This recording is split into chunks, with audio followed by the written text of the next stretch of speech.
stand down. We don't need you. We're good. I'm like, what do you mean everybody's there? He's like, no, we're...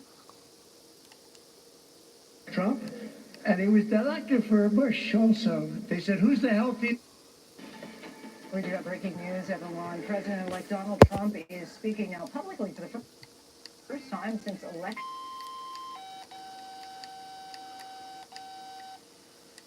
He doesn't do that stuff.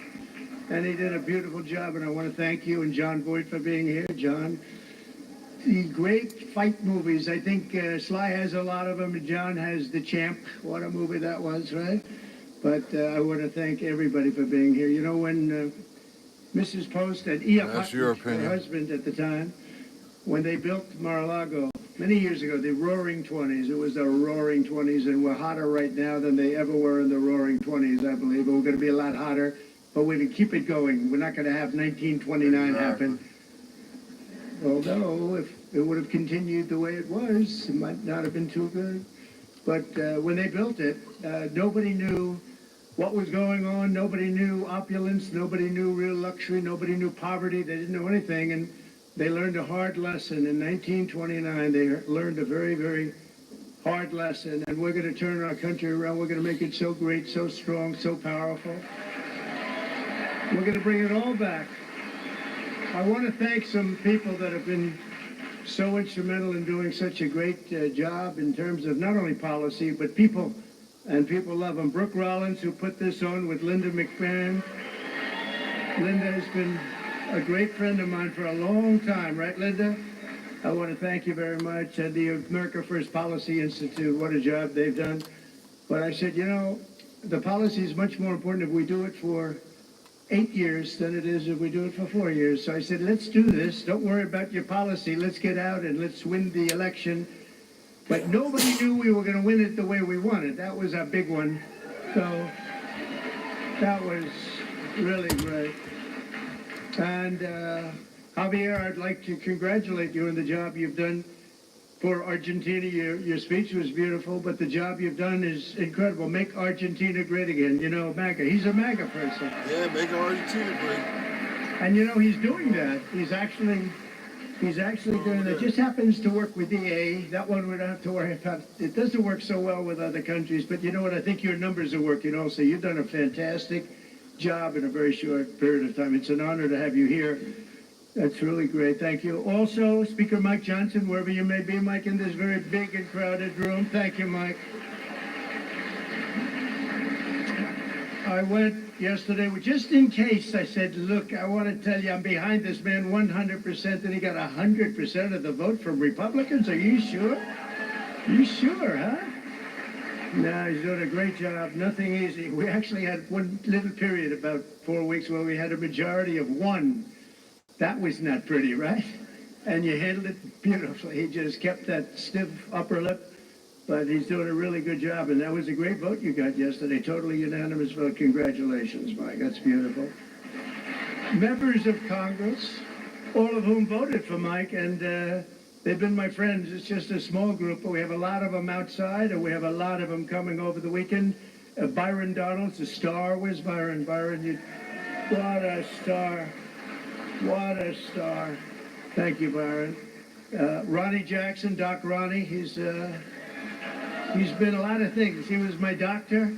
He was a great admiral, you know, highly respected admiral, great doctor at the White House, and now he's a very popular congressman. He won by 48 points. That's pretty good. Of course, it was a very, very Trumpy district, but he won by 48 points. But when he was a doctor, they asked him the question, the fake news, which is here. Look, wow, that's a lot. That's a lot. We invited him, and they said, can we come in? I said, we have nothing to hide as Republicans, right? We have nothing to hide. But they asked Ronnie, they asked the doctor, he was up in the podium, who's the healthiest? Because he was the doctor for Barack Hussein Obama, Donald Trump, and he was the doctor for Bush also. They said, who's the healthiest of them all? He said, without question, it's Donald Trump. And I said, I like that guy. I said, I like that guy. And he's doing great. Jason Smith is here, a great, great congressman. Wesley Hunt, wow. And Mike Waltz, who's going to be doing a little other work for us in the very near future. We just nominated him, and he's going to be doing a great job in the administration. And I promised Mike that I wouldn't be taking too many more before we start counting the votes, okay? He said, please, could you slow down a little bit? I just like the people in Congress, Mike. I'm sorry. But no, don't worry about it, Mike. Just relax. Just relax.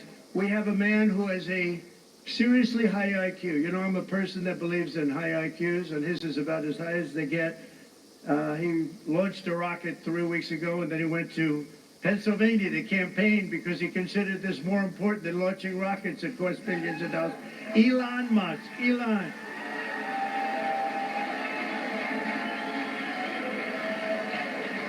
What a job. What a job he does. He's a great, and he happens to be a really good guy. You know, he likes this place. I can't get him out of here. He just likes this place. And you know what? I like having him here, too. He's good. He's done a fantastic job. Really an incredible mind, and he's an unbelievable entrepreneur, sort of everything. I'm asking him, what do you do best? And we were not able to figure it out, but it's a lot of things. Another one who's another great mind and a great guy and so popular, and I think he's right. He wants to make people healthy. It's driven him pretty wild over the last number of years, and the Democrats didn't treat him well. He was doing fantastically well, and I think they came out with some rule that you had to do this, Mike. You had to get 70 or 75% of the vote to qualify to be in the primary. That was a pretty tough thing to get. And he was doing incredibly well, and he decided he can't do it, went independent. Now he's with us all the way. And today I nominated him for, I guess, if you like health and if you like people that live a long time, it's the most important position, RFK Jr. Bobby? Good.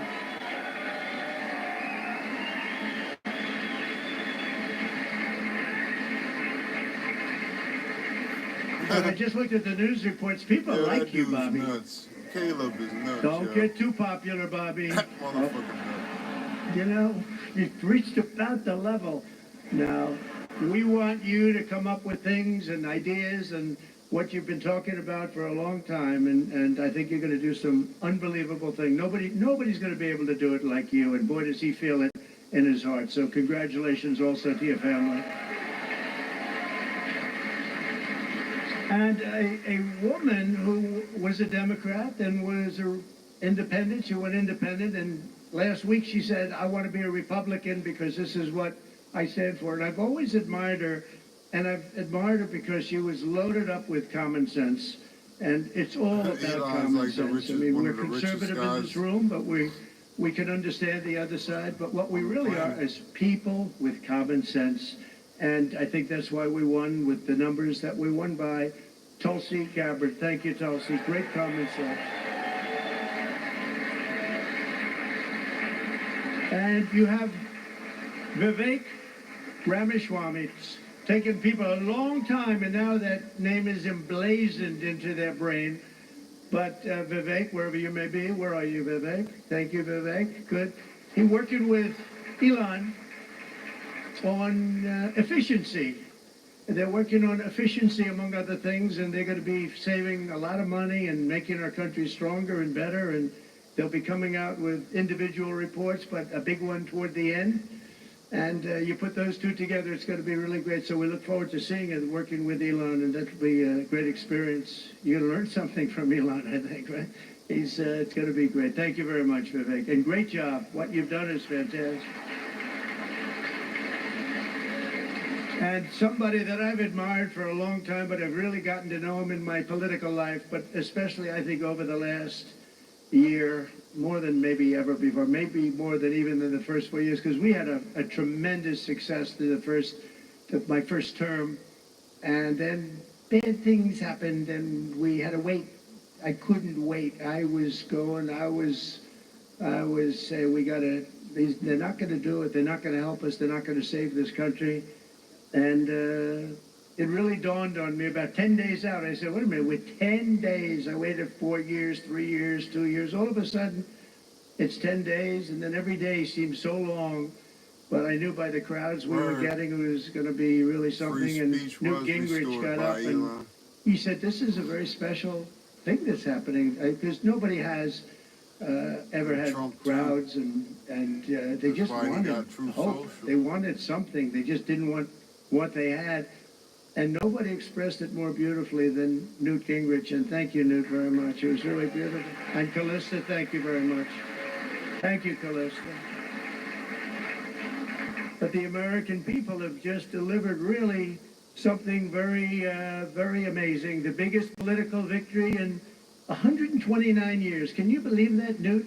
120. They said the most consequential election. I love that word. It's a beautiful word.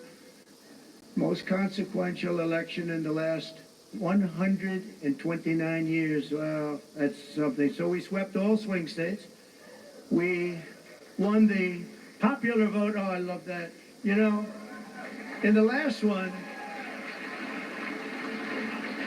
in my first term, they said he won the election, but they always followed by he didn't win the popular vote. That's what they say. I don't even know is it true or not. Who knows? But they would say he didn't win the popular vote, and we won the popular vote by records now. And nobody can say that anymore about us. Nobody can say that because we won the popular vote. And I didn't win it. The people won it. Yep. The great people of our country won the popular vote, and that's what they wanted. And this was something really special.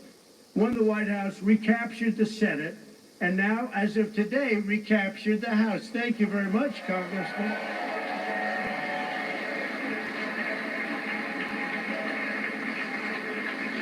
And on track, looks like we have it, the largest margin in the national vote in presidential year since 1928. That's a long time ago. Well, that's interesting. That's when this house was built, 1928. Right? It took a lot of years, but that was when it was completed.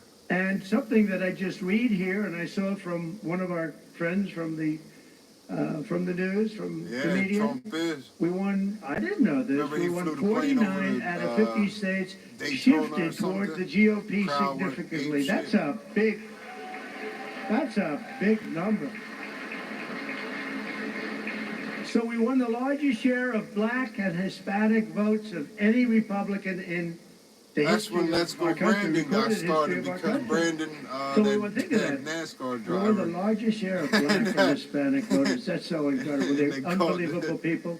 We respect them. We admire them. They've been through a lot.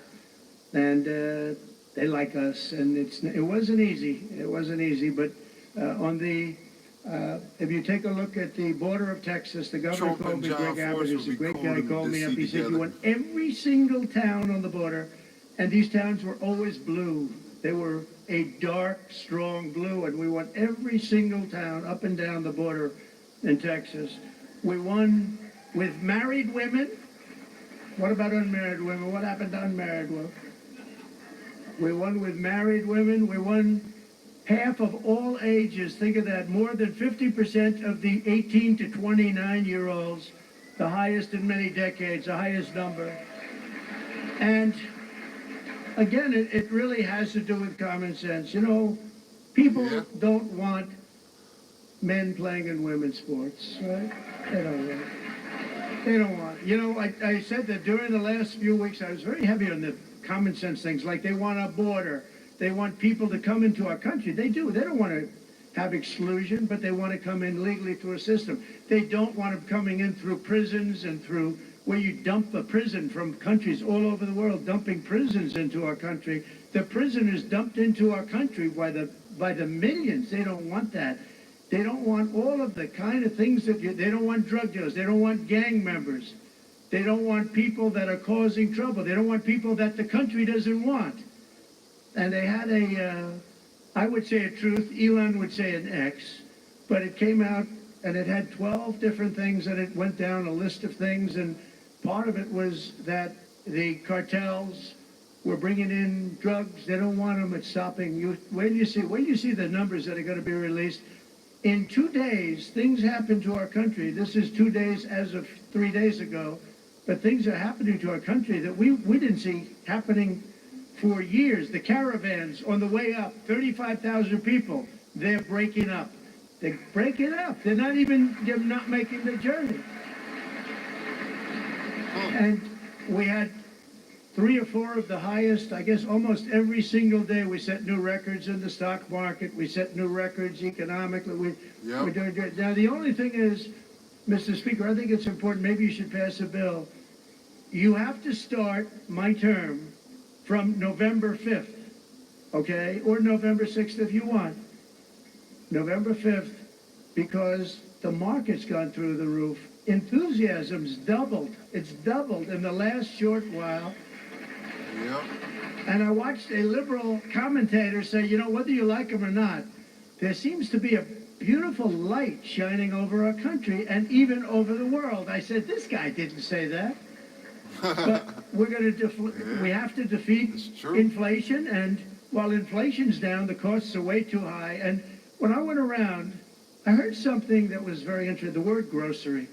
It's sort of such a strange and simple and nice word. You know, I'm going out for groceries today. They talked about that more than any other item. The groceries are too high. And when you think about it, that's a very bad thing. And I talked about that a lot in the last couple of weeks, and it resonated. I tell a story about a woman, she got 3 apples, an old woman. She had 3 apples, and she brought them up to the cash register, and she looked at the woman, and she said, is that the right price? And the woman said, yes, ma'am, I'm sorry, yes, it is. And she said, oh, that's okay, could you wait 1 minute? And she took one of the 3 apples, and she brought it back to the refrigeration, and she came back gently up to the cash register, and she paid for 2 apples instead of 3. That should not be happening in our country. That should not be happening here. It's not going to happen here. We're gonna make it a much different place. We're going to slash energy costs. We're going to get your energy bills in half, and that's going to bring down the cost, generally speaking. And we're going to have a whole new. We have a big announcement, and I won't tell you the name of his exact name. I think he's an incredible person. Got an unbelievably wonderful wife named Catherine. So I won't tell you his name. Might be something like Burgum. He's from North Dakota. He's going to be announced tomorrow for a very big position. So everybody's waiting. There he is. Hi, Doc. He's going to be announced tomorrow, and we have somebody else that's probably coming up with him to be announced, who's a big one. And we're going to do things with energy and with land, interior, that is going to be incredible. And so I look forward to doing the formal announcement, although this is a pretty big announcement right now. Actually, he's going to head the Department of Interior, and he's going to be fantastic. Good, Doug. Congratulations, Catherine. But we'll make the formal announcement tomorrow. We're going to reduce regulation, waste, fraud, and inefficiency, and these 2 guys are going to find a lot of it. We're going to clean out the corrupt, broken, and failing bureaucracies, and that's what we're going to be doing. And we're going to stop child sexual mutilation. We're going to stop it because it's time. See, that's the shit they don't want them to stop. It's time, and it's not right what's going on. People are sick motherfuckers. It is mutilation, and it's not going to happen. We have to stop it. We have to get back to a great country with low taxes and strong military. We're going to fix our military. We did it once. Now we're going to have to do it again. We didn't know a big chunk of it was going to be given to Afghanistan. We're going to work on Middle East, and we're going to work very hard on Russia and Ukraine. It's got to stop. Russia and Ukraine's got to stop. Thousands and thousands. I saw a report today. Thousands of people over the last 3 days were killed. Thousands and thousands of people were killed. They happen to be soldiers, but whether they're soldiers or they're people sitting in towns, we're going to work it. So I just want to thank everybody for being here tonight. I really want to congratulate Linda, you and Brooke for the job you've done. And it's an honor to be here. And thank you, Sly. Thank you, everybody. Great honor. Thank you. All right. Yeah, I wanted to see this too real quick. It's true. Lundberg does say... Hold on. It's a standard deal. You remember after January 6th? Everyone was in Washington, D.C. Like Nancy Pelosi had the parking garages full of National Guardsmen. Mm-hmm. The fence was up. I was going. And my commander called me a day before, tepidly, and was like, Major, you can just stand down. We don't need it. We're good. I'm like, what do you mean everybody's there? He said, no, he couldn't tell me.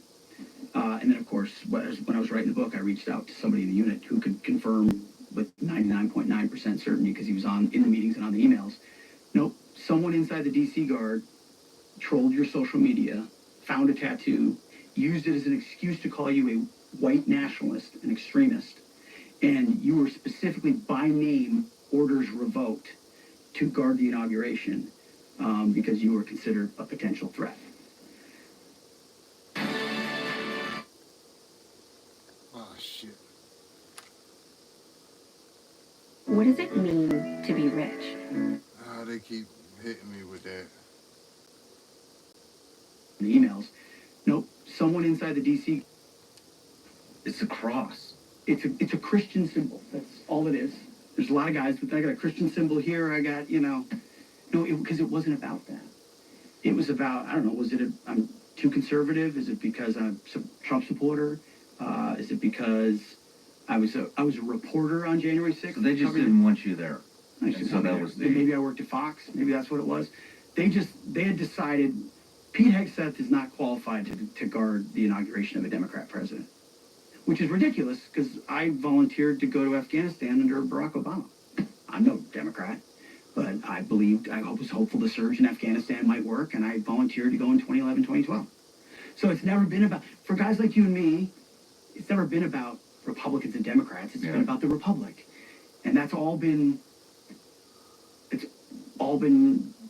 put into question in everyone's mind. And so there's a chance to course correct it, but it would take the new Trump administration going after it really hard. How would they correct it? Well, first of all, you got to fire, you got to fire the chairman of the Joint Chiefs, and you got to fire this. I mean, obviously, you're going to bring in a new Secretary of Defense, but any general that was involved, general, admiral, whatever that was involved in any of the DEI woke shit, it's got to go. Yeah. Either you're in for war fighting, and that's it. That's the only litmus test we care about. You got to get DEI and CRT out of military academies, so you're not training young officers to be baptized in this type of thinking. And then, whatever the standards, whatever the combat standards were, say, in, I don't know, 1995, let's just make those the standards. And as far as recruiting, to hire the guy that, did Top Gun Maverick and create some real ads that motivate people to want to serve. And there's lots of other ways in which you could identify who gets promoted and what, but there's an ethos change. I mean, there's a reason people don't want to serve, because they don't trust that their senior leaders are going to have their best interest in mind in combat. I know there were mistakes made on our tours all over the place, but I, at least for the most part, had a sense that my senior leaders were committed to the completion of the mission for the right reasons. And maybe there were strategic differences and all that other stuff, and it wasn't always perfect, but that trust is broken, and you have to reestablish that trust by putting in no-nonsense warfighters in those positions who aren't going to cater to the socially correct garbage. I mean, you don't think we need to gut the entire institution? You think this is just coming from the top down?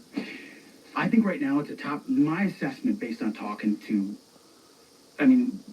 is that it's a top-down, bottom-up problem. Is that you've got top-down political generals who've gained rank by playing by all the wrong rules that cater to the ideologues in Washington, D.C.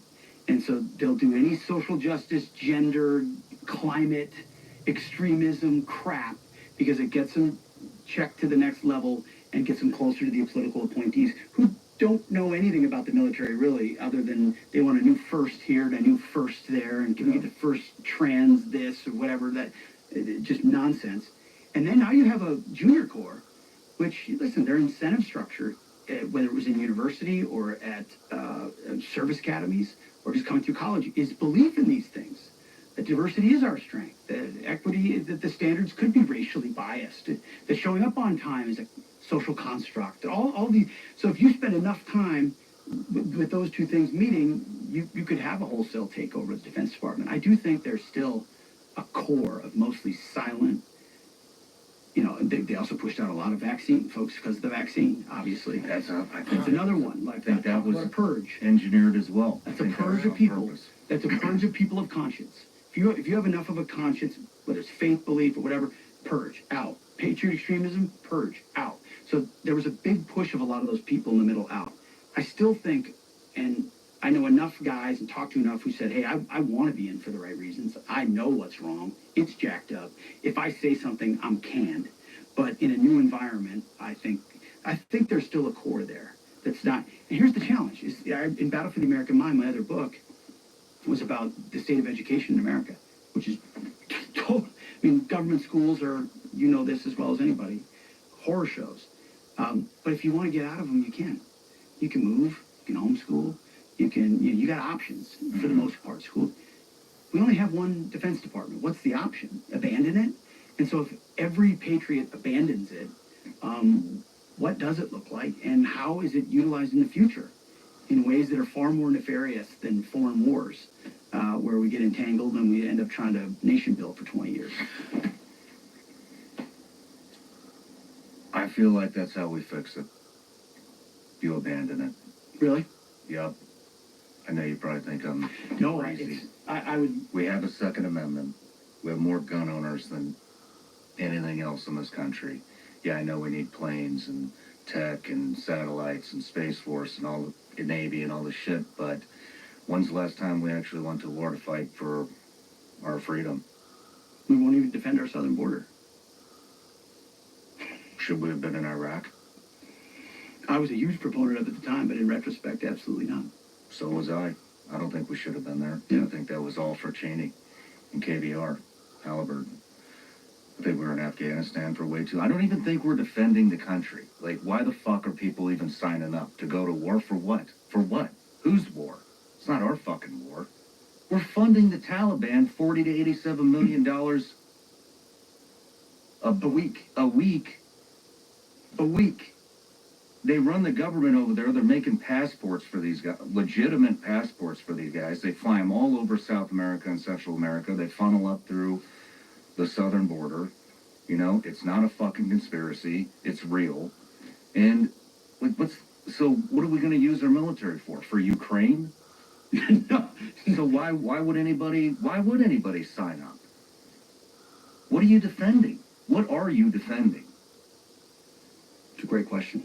I mean, I think and that's why I reserved judgment to say I want to know what the world looks like in 4 years when you're 18. And if they do lose all the patriots, they have to change something because they have Or no do one. they? Or do they? Or Maybe would you're they? right. Or would Maybe they you're right. conscript?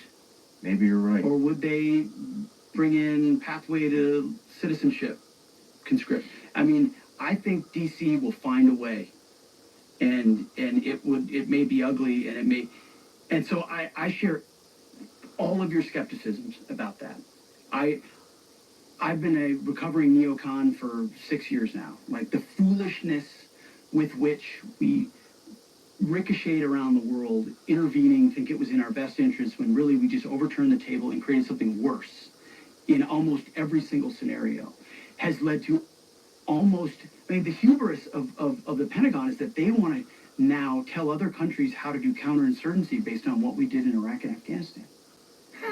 Are you kidding me? So you really have learned nothing. Okay, nothing. So you're right. The trust there that our political leaders or our generals would have our best interests in mind is totally broken. It's totally broken. I acknowledge that completely. And the last thing I want is my son deploying to the Donbass to defend eastern Ukraine. Mm-hmm. I'm with you too.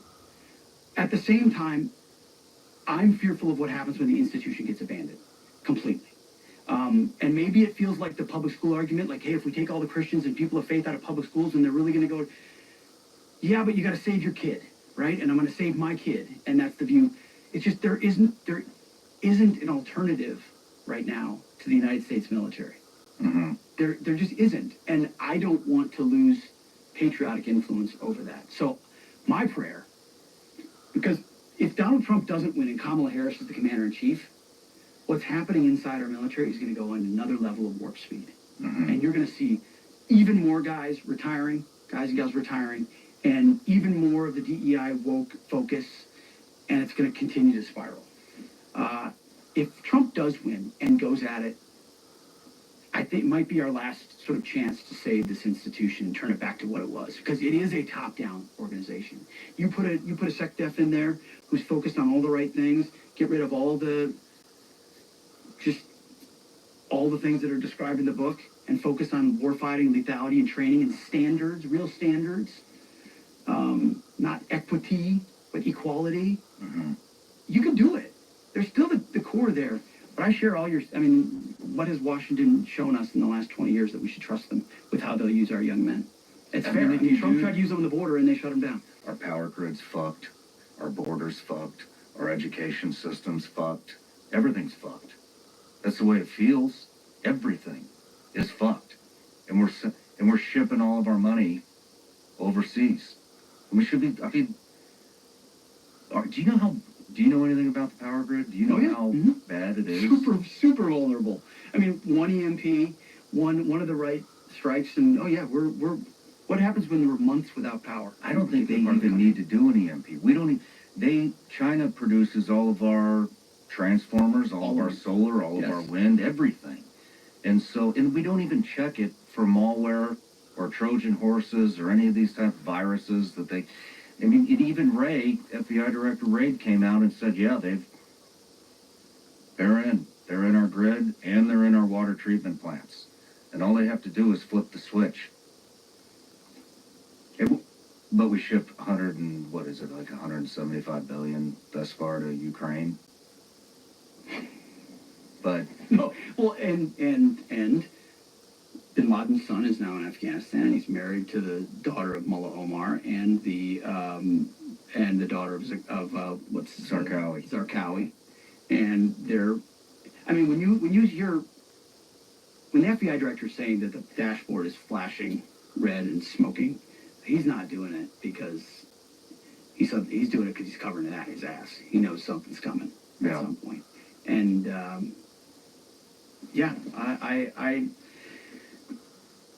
But even on top of all the DEI stuff on the military, I don't even think that's. I think that's just one aspect of the war on warriors. I mean, just before we started talking on the show, we were having a side conversation about the Biden Four, the Blackwater guys, Eddie Gallagher, Goldstein. The latest one, I don't know if you're aware of this, Brad Geary. Do you know who Brad Geary is? Mm-hmm. He's a naval captain. He was in charge of Naval Special Warfare Training Center. He was the guy that was in charge when Mullen, the SEAL recruit, who was in Buds, died. Yep. And now they're pinning his ass to the wall, and it's straight lies. Just for an example, they are blaming it on the training cadre, and it was too hard, and the medical checks were wrong, and da-da-da-da-da. But they did three separate investigations to cover up. They just kept reinvestigating it until the facts were gone. And the facts were that they found a cooler or some type of a box full of vials of testosterone, human growth hormone, and Viagra, from Pakistan. And when he died, his heart was 63% larger than most. I think he was 23. Was he 23 at the time? But they had all of that removed out of the investigation. I should connect you guys. Absolutely. But that's the latest one. That's Eddie Gallagher. They tried him for murdering an ISIS fighter. Yeah. They tried him for murdering an ISIS fighter. Correct. And I was a SEAL, and I asked because I thought he was guilty. I thought he was guilty because everybody was saying that he was guilty. I was calling my buddies that were still in. Hey, what's up with this Gallagher guy? Is this real? Like, what? I don't see the problem here. And they're like, oh, man, dude, you don't want to. It's bad. They have the videos. It was bad. They told, I think it was Green, went around to all the SEAL teams and briefed them saying that they had video, the proof that Eddie killed this guy in whatever fashion. Mm-hmm. But nobody ever saw it. Turns out in court it never came up. They just fucking lied to the entire SEAL community to pin this guy's ass to the wall. A lot of people still hate him. You had his lawyer, Tim Parlatore, on your show, without the kind of legal defense that he got. I mean, they got the other guy to admit that he killed him in the last day of trial. Yeah, it wasn't even him. It wasn't even him. So you didn't even kill the ISIS fighter. So it's Eddie Gallagher or Clint Lawrence or the Raven 23 guys. And those guys Nick Slatton was going to prison for life. For life. And the other three, I believe it was 35 years. And they deleted the drone footage that proved their innocence in court. That's another one. Hey, let's just retry them until we get a guilty. A couple of them didn't even pull the trigger in the actual incident. It's Matt Goldstein's the other one I'm thinking of, a Green Beret. So yeah, I mean, chapter 10 and 11 are more lethality, less lawyers, and the laws of war for winners. Talking about exactly this. And that's just why, you know, I was proud to be a part of, in a small way, behind the scenes, with all of those, with the pardons that came from President Trump. And what his instinct was, hey, I'm with the war fighters. Like, we sent them to do these really dangerous, dirty, difficult things that no one else would do. And then, sort of like the line from A Few Good Men, and then we challenge the manner in which they do it. And even when they do it in a way we may not like, or every people don't understand, rather than giving them deference or having their back or finding a way to support them, we throw them under the bus. And the Raven 23 is one of the most egregious examples of that, because it was politically expedient for Hillary Clinton and Joe Biden to do that. It was a gift to the Maliki government because of what, you know, the publicity that had come out because of it. And so you have a Pentagon that starts to be complicit with that way of thinking, and it's all about advancement and covering up problems, and they don't have the backs of guys. Rules of engagement are a huge problem, as you know. That's another one. It's a big one. I mean, I remember I was working for the agency at the time, and we were in Helmand Province, and the Marines were getting ready to do this big push through Marja. Do you remember that? I remember that, yep. We were co-located, right? They didn't know, but we were right alongside them. And I remember when the ROEs came out for that under the Obama administration, it was, if they shoot at you and drop their weapon, you cannot return fire. In a war. And I was like, man, like, you just cut these guys' legs out right out from under them. Like, nobody's even, what are we doing? Like, you just put the fear of God in these guys that if they have to do their job and defend the country, that they're going to go to prison for the rest of their life. I mean, what? They demoralized the entire battalion that was doing that offensive push. And, I mean, it's just, this has been a long process. That's why I say the rules of war for winners, because why are we fighting an enemy? Why have we spent the last 20 years fighting enemies that don't abide by rules at all? And these are rules written by, like, dudes in cloakrooms in Europe after World War I, because they thought that they could fight polite wars in the future amongst European nations. When we live now in a world in 2024 where all of our enemies use all of their advantages against us, ignoring all the rules of war, and then expecting us to play by all those very same rules, where we're our largest critiquers in the middle of the process, and then we wonder why the war never ends, and why it perpetuates itself, and then why we're throwing our own guys in jail. Because we've written rules that are impossible, that are written for us to lose. That are written for our guys to be in handcuffs. I mean, I got a similar brief. We had a JAG officer, brief our platoon in Iraq in 2005 in Baghdad prior to one of our first missions, and it was just standard ROE briefing. He's like, so you see a man in the road and he's carrying an RPG, but it's not yet pointed at you. And it was, you know, an enemy. Can you shoot? My guy's like, hell yeah. No, you cannot. But you cannot shoot until he's pointing that weapon at you. And I just remember walking out, and clear as day, I remember walking out of that briefing, pulling my platoon together and being like, guys, we're not doing that. You know, like, if you see an enemy and you know they're engaged before he's able to point his weapon at you and shoot, we're going to have your back. And that comes back down to commanders. And I felt like I could say that because I knew I had commanders echelons above me who would have our backs in that process. And the New York Times and the left and Democrats would say, you know, all they do is take one incident and yell war criminal. They never actually understand the context of what happened. I mean, I got the same income on Eddie Gallagher. Don't touch this story. I talked to SEAL, don't touch it. Guilty as all hell. Guilty as all. And I just looked more and more. Same with Clint Lorenz. Same with Matt Goldstein. And the Raven 23 guys. What is Matt Goldstein? Matt Goldstein's Green Beret. I can't remember all the particulars of it right now, but he was involved. A guy they had rolled up, who had been involved in killing Americans, then had gotten released, and his sources were going to be killed, and he laid in basically an ambush on the guy when he was released and killed him, because they knew that their sources were all going to be killed. Forgive me if that's wrong, something along those lines. He's probably going to watch and text me and be like, you're an idiot. So I'm sure I got some part of that wrong. He's one of the smartest, most patriotic guys you'll ever meet. I mean, you should have him on the show sometime. Guy's phenomenal, like stupid level smart, PhD level. Did he get out of it, or is he? He got out of it. He got a pardon. He did? From Trump. Nice. And because the thing with Trump is, if his wife Julie Goldstein was on our show a number of times. She's just really articulate, really passionate.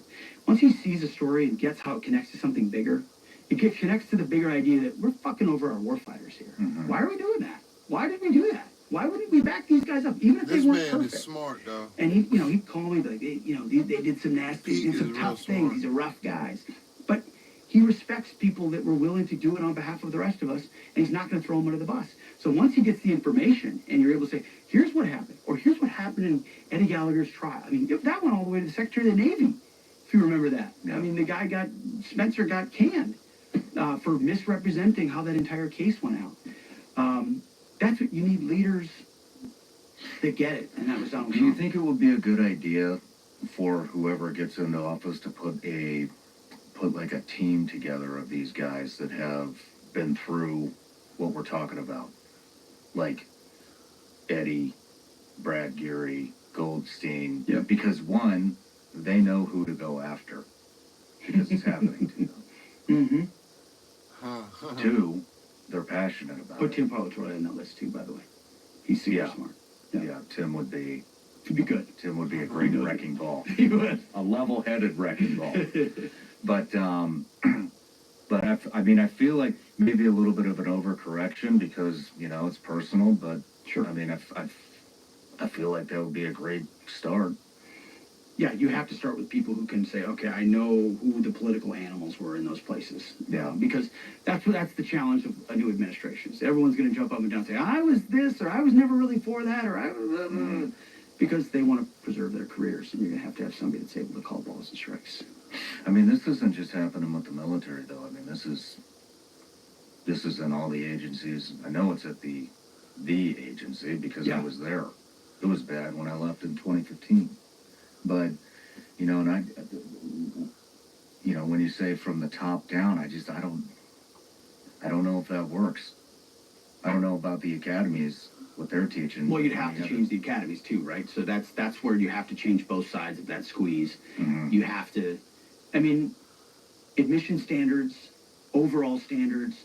I think a huge one is women in combat and quotas. I think the way they pushed that under Obama in a way that had zero to do with efficacy, zero to do with lethality and capability. You don't like women in combat? No. Why not? I love women service members who contribute amazingly because everything about men and women serving together makes the situation more complicated and complication in combat means casualties are worse. You're trying to talk bad and when about you this actually man. go into the hood, again, and I got response. I've got 99% positive response to this. A little bit of pushback, but when you actually break down what they did in the studies to open the door for women in combat, they just ignored them. Mm-hmm. So the Marine Corps was the only service that actually tried to fight back and say, and now obviously I'm exempting special operations, which thus far has held the line fairly well. Because if they were lowering the standard to become a Navy SEAL, just to let women inside the Navy SEALs, that's going to change the capabilities and ethos of the Navy SEALs, except for a very small example of some, female super soldier who's capable of doing it. But because of how Washington works, they're going to change the standards. They're going to push for quotas. We have numerous quotes in the book of, these standards aren't changing. They're just evolving. Okay, they're just evolving. Okay. To meet the needs of today. They're not getting tougher. They're not getting tougher. No. So they're getting lower average. Take someone like Milley. He was calling down to individual units to make sure they had female company commanders after they graduated from Ranger School. Like, what's the chairman of the Joint Chiefs doing pushing company command slots for? It's all an agenda. It's all to say, oh, we have this first, or we have this, that. So that's proliferating everywhere. The reason women started getting in combat is because of forward support companies, and they were, we were integrating a lot of the rear echelon activities into BCTs, Brigade Combat Teams, that were now deploying forward as an entity. And so you had women truck drivers or fuel or mechanics on these convoys in Iraq and Afghanistan, and then they'd be ambushed or hit by IEDs, and suddenly now you have women in combat. That's maybe a modern reality in a 360 battlefield. That's different than intentionally saying, we're going to put women into combat roles, so they will do the combat jobs of men, knowing that we've changed the standards in putting them there, which means you've changed the capability of that unit. And if you say you haven't, you're a liar, because everybody knows between bone density and lung capacity and muscle strength, men and women are just different. And so if you want to, I'm okay with the idea that you maintain the standards where they are for everybody. And if there's some, hard charging female that meets that standard, great, cool, join the infantry battalion. But that is not what's happened. Yeah. What has happened is the standards have lowered, because the general comes by and asks a question. You know what questions are when generals ask questions. They're just a command. Lieutenant or captain or major, why aren't there more women in your unit? That means get some more women in your unit now. And that moves all the way through the training pipeline. And so I'm surprised there hasn't been more blowback on that already in the book, because I'm straight up just saying we should not have women in combat roles. It hasn't made us more effective, hasn't made us more lethal, has made fighting more complicated. Most of them actually are, a lot of them are pushed, I shouldn't say most, but many are pushed into a combat track because they're so highly capable. But if they had their first choice, it probably wouldn't be that. An 11 series job, armor or infantry. So, the Marine Corps did the study, and integrated units, meaning male, female, did drastically worse than all-male units. And Ray Mabus, who was the Secretary of the Navy in time in 2015, said, "Oh, fuck your study. We're doing it." Because that's what the Obama administration wanted. And everything else changed. So I'm not saying that was the only point, but and I don't know if that'll ever change. Imagine the demagoguery that would come on in Washington, D.C., if you're actually making the case for, we should scale back women in combat. And as the disclaimer for everybody out there, and we're not really in the disclaimer business, like, we've all served with women and they're great.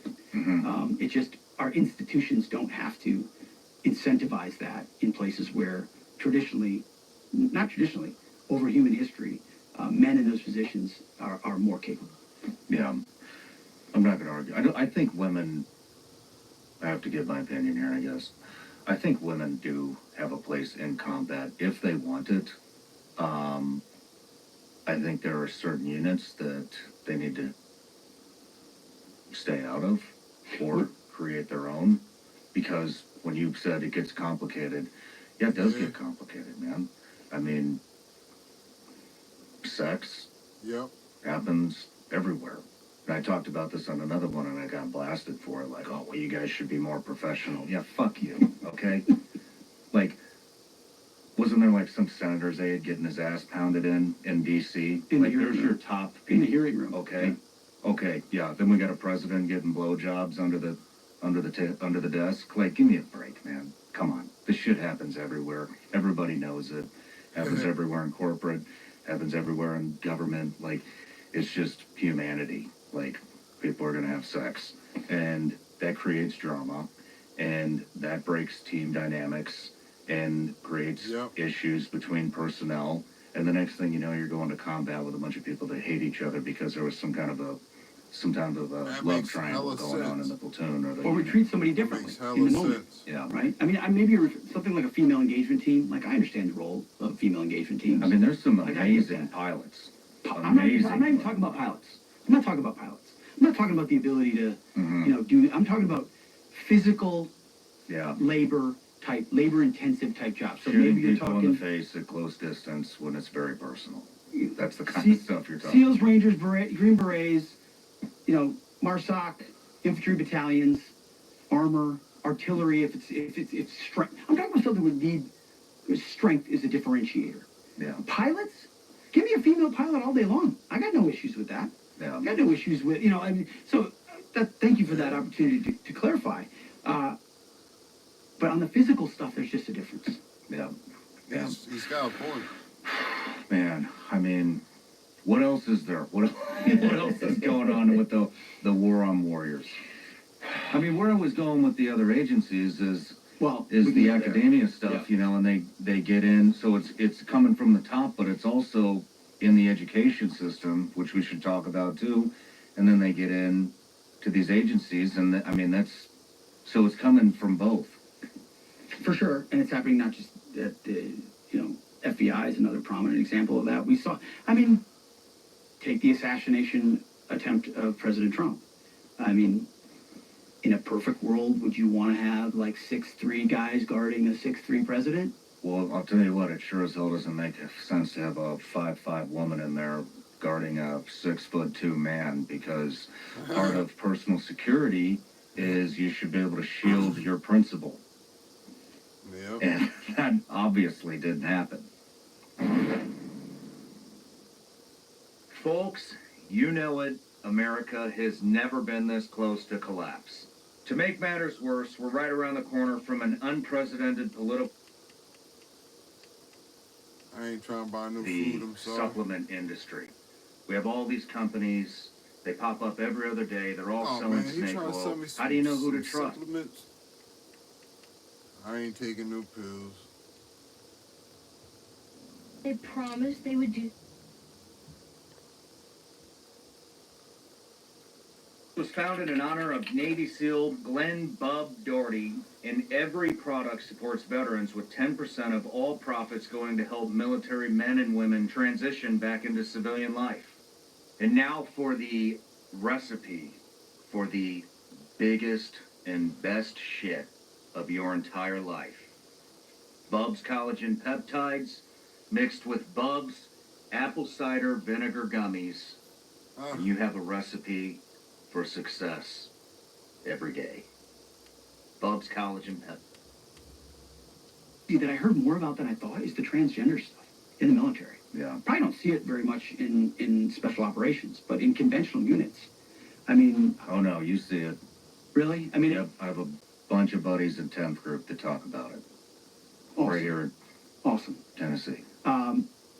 Because almost everyone I talked to, I said, oh yeah, our unit's got, this person is the trans, and so we have to do this additional training all the time, and there's all this, everyone's kind of has to be really careful about what they say, and in many cases, they're sort of like the DEI director inside, their equity director inside the unit, which you've basically taken the DEI concept inside a lot of these military units, and I don't know exactly what level if it's at the battalion or the brigade level, but you've inserted that decision-making, kind of an HR process, which undermines the commander also, because the DEI advisor, can do no wrong. And so the assessments of the unit's diversity and capabilities, it's just, and then transgenders, I mean, the idea that... That's some crazy do you shit. remember, if you go through your MOB station to deploy, if you had a Cat 4 dental, they pulled your tooth. Mm-hmm. Because you can't be out in the field with a major, dental emergency, but there's no dentist. And so I deployed with a lot of guys who were like, because they just had a tooth pulled, and they had to. Yet we're now allowing people who used to be men or women join, and then after that we pay for medical or physical transitions to another gender, which by definition makes them non-deployable and non-trainable because they're, and the same thing with asthma medication or inhalers. Like when you're in basic training, you can't have an inhaler. See, I never knew none when of you're this. doing your exercises, because you can't count on having an inhaler in a combat situation. Or if Makes you're sense. medically dependent on drugs to maintain your gender or a particular balance of chemicals inside your body, you're by definition non-deployable. And so they'd have soldiers who can't train, can't deploy, have been on the books, and yet everyone has to be careful about what pronoun you use with them. Yeah. That has nothing to do with how effective a unit's going to be. And yet so something like that should be banned on day one in the Trump administration. We're not doing the and he did that. It got immediately reversed under Biden. Things like that, because it's a top-down. I'm not saying top-down is the only way that works. I know that. I know that you top-down things, and people can ignore it, and they can maneuver it, and they can work around it. I just think there's enough of a core inside the DOD that if you push top-down and then you change the way you do basic training and the way you do recruiting and the way you do the military academies, you have a fighting chance to restore an ethos. Now, that doesn't say anything about how the politicians will use that military in the future, which they have a horrible track record of, but institutionally, you at least have a chance. Maybe. Possibly. What are we missing? DEI stuff. Prosecuting our guys for doing their job. Yep. He is very smart, man. I'm glad Trump picked him. I don't know. I mean, I think that one of the amazing parts is the lies that our senior leaders were willing to tell us, even though they knew they were not true. Like suddenly this idea that Mark Milley just discovered that the whole institution was systemically racist, that all these bases needed to be changed. Like, Fort Bragg can't be Fort Bragg. I mean, if I'm correct, I think he was the commander, of Fort Hood, I think. You know, why didn't he speak up when he was at Fort Hood? How could you possibly command at a base named after a Confederate and not say something? So what are you complicit? Now suddenly after George Floyd, to your point, after defund the police, it became faddish to insinuate that the military ranks are infected with racists. That it's all these white nationalists under the radar with tattoos just waiting to pop up, and ultimately, on the recruiting side, what you've done is you Bud Lighted yourself. You basically, but we'll get to that in a second. But what they knew in the process is it wasn't true. So when the Army and the whole military got around to actually doing the studies of extremism in the ranks, the number of extremists or racists writ large in our country is like 7% or whatever. Maybe I'm wrong. Inside the military is like 0.07%. So the military has done a better job writ large than other institutions of keeping racism out of its ranks. I don't know about you, but I didn't tolerate racism when I was a commander. It wasn't if it ever happened, it was addressed, and for the most part, it didn't happen because we were all in on the same mission, regardless of. And everybody knew that. Milley should have known. He knew that, but he knew what the political leaders wanted to hear. That, there were some vets on Capitol Hill on January 6th. They must be extremists. We must have a racism problem. Let's do a 60-day stand down for extremism, and let's bring in Bishop Garrison, a noted, white-hating, Trump-hating DEI advocate, to lead it, and as if he'll be the one that identifies who's racist and who isn't racist. So they introduced more racism in the name of ending racism, which is the definition of anti-racism, which is a totally racist approach meant to divide us against ourselves. Yet anyone who's in the military knows that's not the problem we have. Yeah. And so again, the book's not about how we went woke, it's how we allowed ourselves to go woke. And it was senior leaders who opened the door because it was politically advantageous for them to do so, rather than standing up for what they knew to be true based on an institution they were dedicated to and a constitution they swore an oath to. And that's upside down. So you think, I'm not saying what I think is the right way, but I do think they would have to do something because I'm talking about abandoning the military again. One, I think if something happened that people like you and I would rejoin in a second to actually defend the country if it was under attack or threat of being under attack. I don't see the people that are into the wokeness joining the military.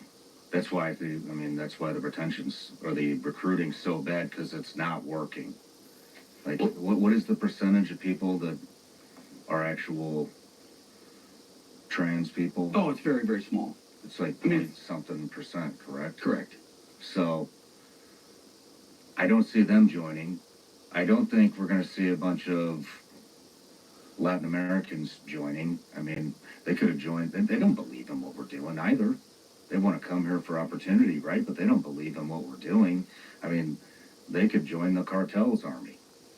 They could join the Sinaloa cartel's army. That's a straight military, and probably get paid just as much as they are here. It's not like you're going to make a lot of money as a E1 in the Army.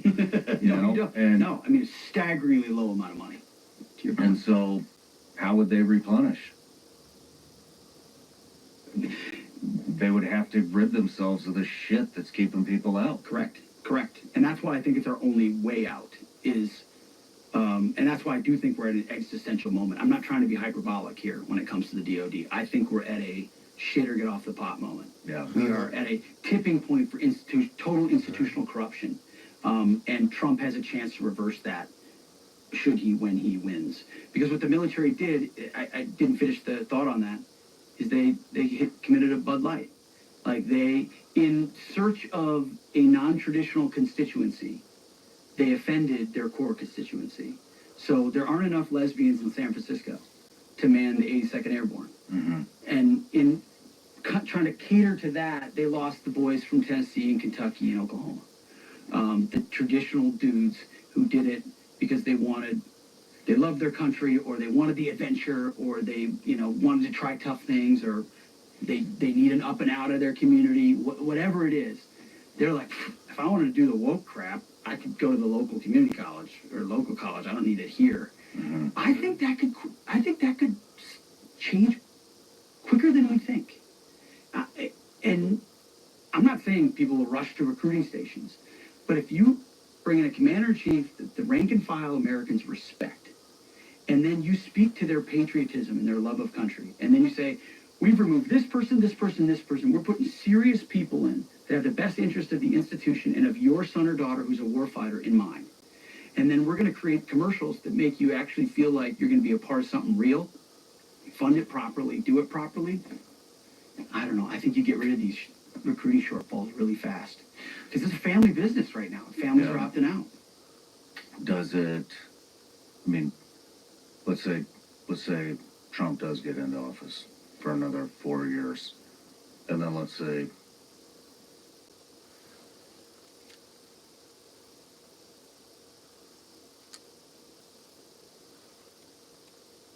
We have a secret way to help you make life more affordable. You don't have to do anything other than what you're doing right.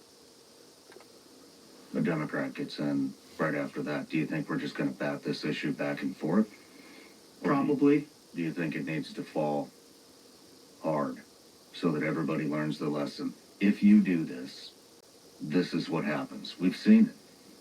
Recruiting's gone, retention's gone. Like, this is what happens. I think what falling hard looks like, and I wish this in no way, and I hope it never happens, falling hard will be when the American people have this gigantic assumption about the capability of our military, and when we have a moment where it's laid bare before us, that it's become a hollow structure of itself. That, name your historical example, but somewhere around the globe where we are expected to overperform, where our military tragically underperforms. And there's a collective sense that our collective defense is not what it was, and people start looking around and asking why. And then you start to address training for shortfalls and standard shortfalls and all the other ways in which we've lost our way. I hope it doesn't. I mean, even then, people might not recognize it. But I actually think an institution, quote unquote, falling at this point, it feels really far off. It just feels like it'll become anemic. It'll become an anemic shell of itself. Yeah. It'll be an anemic shell of itself, totally politically attuned, and they will conscript as necessary to meet. And then they'll just move the numbers, right? So the Army had a 25%, and missed its recruiting goal, I think, in 2023 by 25%. It's a lot. It's a lot. So I think it was like, I don't know what the number was. It's like 80, instead they hit 60 or something like that. It could be. And so what do they do for 2024? Well, they just reduced their standard, right? So now they're only trying to recruit 50,000 into the Army. So that they won't miss their goal. They'll meet their goal, but they're already at a 30% reduction from where they were supposed to be. So the bureaucracy, the institution will always try to paper over it to make it look like we're okay. But then when you talk to the guys on the bases in the units and they say, we are definitely not okay. Like, we are, I mean, I've got people that I'm in touch with in the DMZ in North Korea. And they're like, we have basically enough artillery for 3 days. If the rest of it's in Ukraine. Like, we don't have, we're our training days are cut down dramatically. Like, it's all feels like a shell. And history is full of examples where great empires, great countries overextend themselves like we have for the last 20 years, have an inflated sense of hubris of who we are. And then when that next big moment comes, we're shocked by how we're not as capable as people thought. Now, I'm not talking about, the problem is guys like you make us feel really good about ourselves. Because you watch what Navy SEALs can do, and you watch what special operators can do, and the incredible things they do on our behalf that mitigate the need for us to do it in a conventional way, that make a lot of those questions moot points because it can be done by somebody else in a highly sanitized way, in a way that's totally detached from how we live. There'll come a point when it can't just be done that way in some capacity. I think that's the moment there's the rub. it's not as much the capability of our special operators, and you could speak to that much better than I could. It's force on force conventional. It's China. It's China, It's Russia. or it's Russia, or it's some massive internal attack that happens because our border's been wide open. Yeah. For sure. I think it hasn't happened yet because we are weakening at a pace that nobody's seen before. I mean, we are just going like this. And so, you know, I'm sure you're familiar with war games and simulations. And so when it comes, I'm not saying that terrorist organizations would have that, but Russia has that, North Korea has that, Iran has that, China has that. And so I think if I was them, what I would do is I would put in the scenario I would war game it and see what the probability is that we're going to come out on top.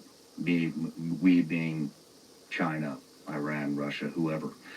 And I wouldn't make a move until after this election because they know what's going on. They see it. They know that, I mean, look, nobody made any weird moves under Trump. Not that I'm aware of. I could be missing something, but I don't remember any.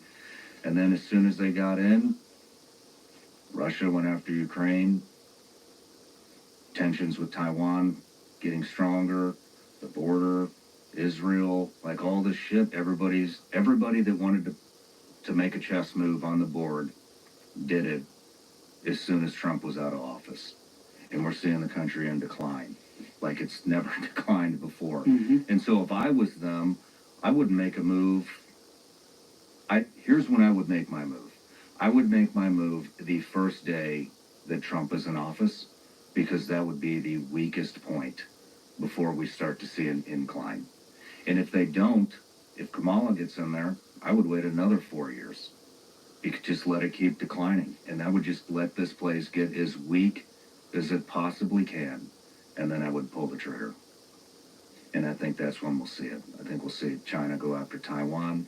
I think we'll see coordinated attacks from these terrorist organizations. I think Russia probably has more up their sleeve. Iran, Korea. What do you think of that? Because we're dealing with enemies with long memories. I mean, and they can keep wargaming this, and I forgot to bring this scenario. They keep running this scenario through. They put in the latest data, and they just increase their probability of winning the longer they wait. Unless we get a stronger leader that starts to turn the ship around. And all the signs are already there with our military. I mean, I wish I would have checked these numbers before we jumped on today, but I mean, China's Navy is astronomically bigger than what we have now at this point. I mean, they're building, I can't remember, is it like a new aircraft carrier every year or every couple of months or something like that? We can't do that. The Pentagon, it's in the book, the exact amount of years, but in the past X number of years, 10, 12, 15, the Pentagon has a perfect record in all of its war games against China. We lose every time inside the Pentagon war games.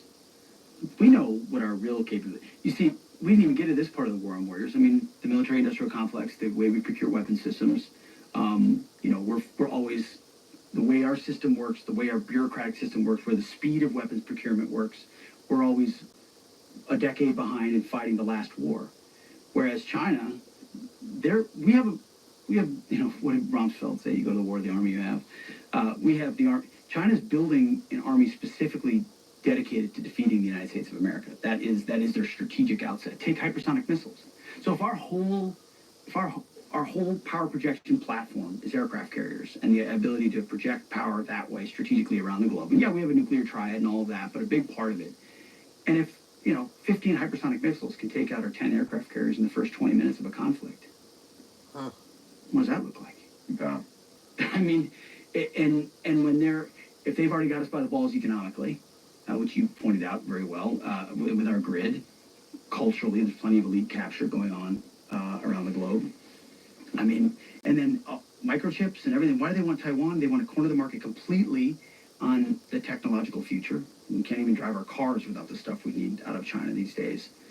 I mean, they have a full spectrum, long-term view of not just regional but global domination, and we have our heads up our asses. Yeah. And then that's the terrorist threat of our border. By the way, China probably has more people here, as many or more than these terrorist organizations plan to. You know what they're doing now? They have all these crypto scams. They're trying to suck all the money out of the country now. So they have all these crypto scams going on, and people are falling for it. And I'm not talking like chump change. I'm talking millions and millions of dollars. They come around. And basically, what they do is they try to get you to invest in Bitcoin type crypto stuff, and they'll be like, hey Pete, give me 15 grand. I'll turn it into 45 in 2 weeks.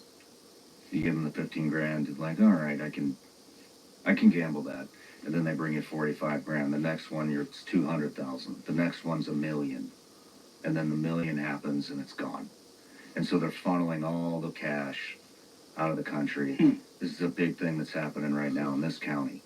I just got briefed up by the county sheriff's department on Interesting. that. Yep. And this shit's, I think they just did they tracked a guy all the way to Vegas, who was just bouncing from state to state to state doing this, and picked him up.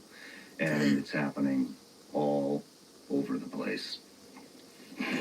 They really have us from just about every angle.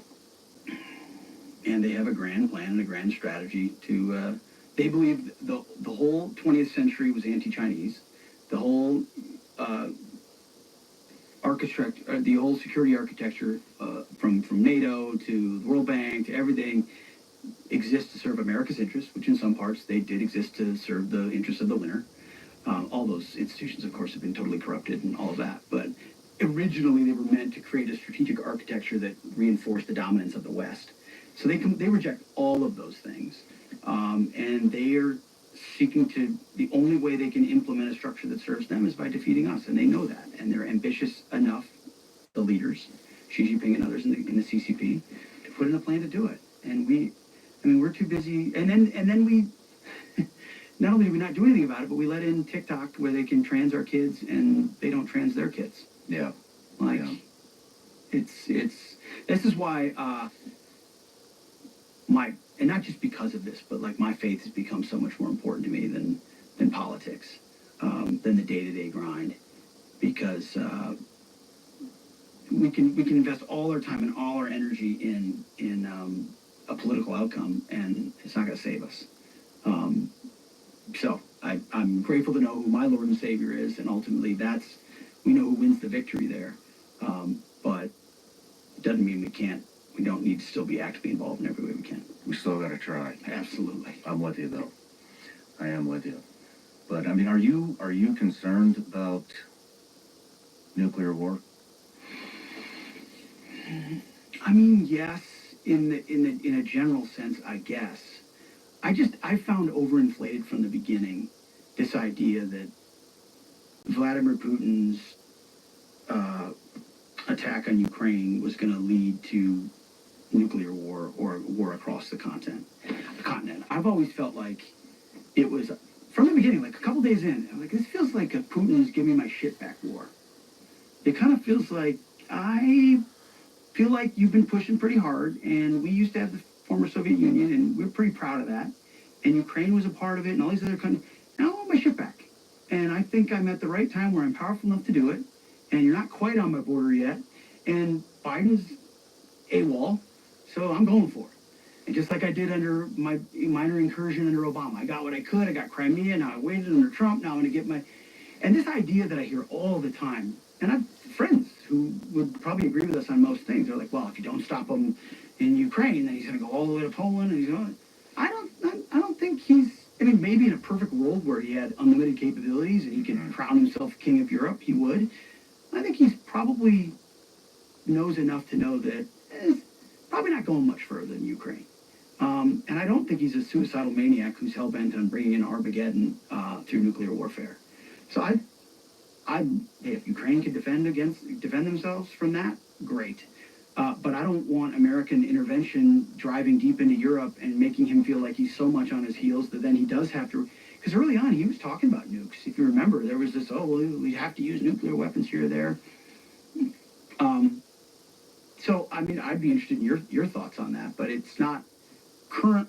I mean, I guess if I'm thinking nukes, too, The other part that concerned me is Iran having nuclear weapons. And Yeah. that was always a bright line for us, because nuclear weapons in the hands of radical Islamists, whether it's Sunni stripe or Shia stripe, who believe their martyrdom rhetoric, the extent to which they do, changes the whole calculation. Like, if Al-Qaeda had a nuke, what would they do with it? They would use it. Yeah. Because the mullahs in Iran, in Tehran, do they really believe that, 70,000 martyrs in Iran is worth the destruction of Israel? I don't know, but should we find out? Or that destruction of the United States or a major American city? So I've taken very seriously for a long time this idea that we can't tolerate an Iranian bomb, because I think Islamists with bomb is different than communists with bomb, even though, I don't know, but for different reasons. I think, I'm probably going to contradict myself a little bit here, but I think that, we have tech that does not disgust. And I think that our tech, we're this close from having the Iron Dome that Israel has. We, now the new thing in warfare is, drones, right? These Yep. drone swarms. Yep.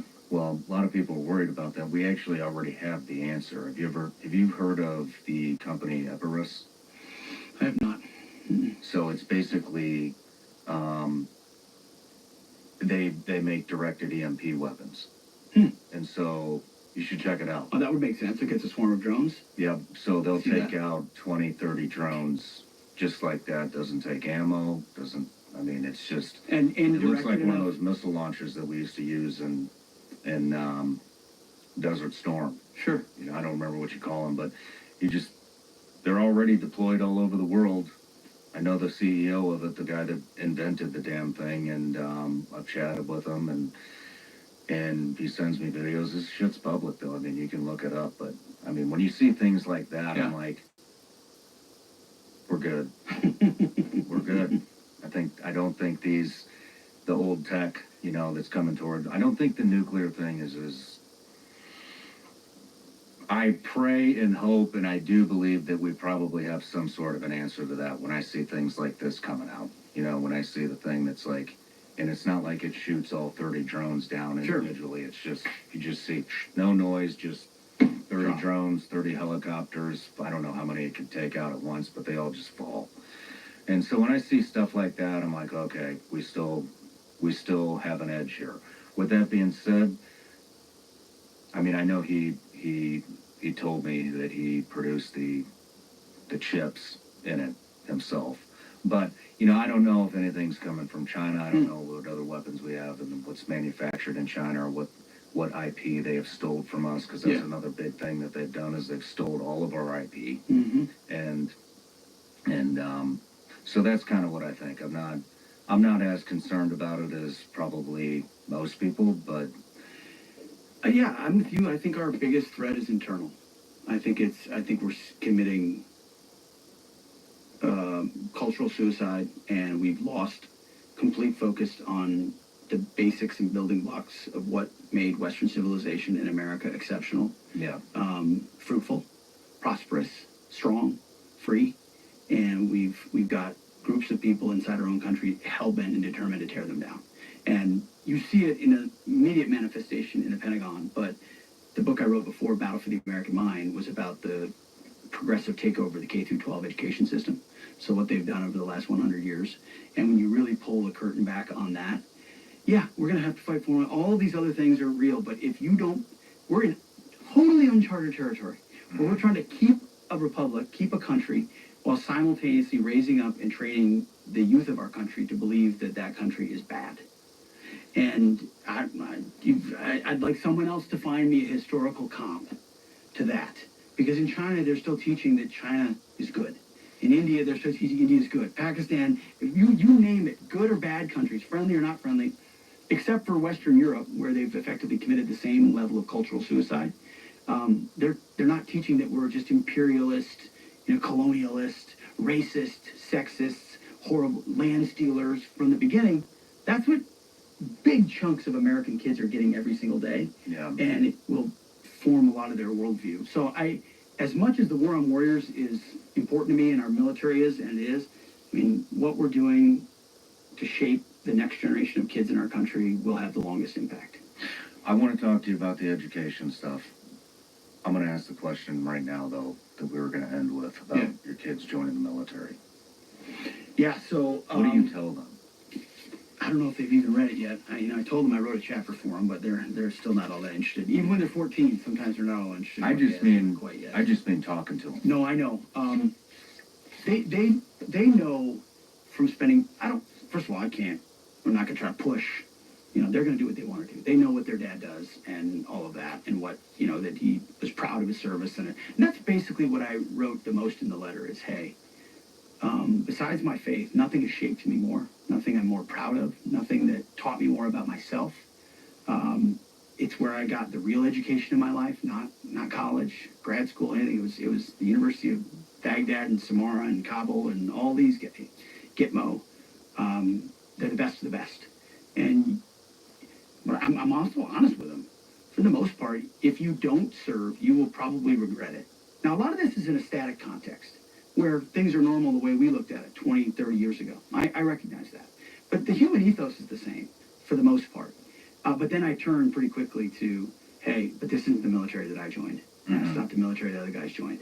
And I have huge skepticism about the leadership inside this military. And I put right in there, I reserve the right 4 years from now, 10 years from now, to give you a different recommendation because of how quickly things are changing.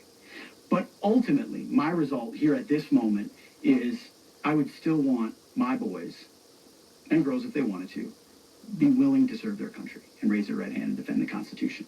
Because I don't think yet the institution can be completely abandoned by patriots.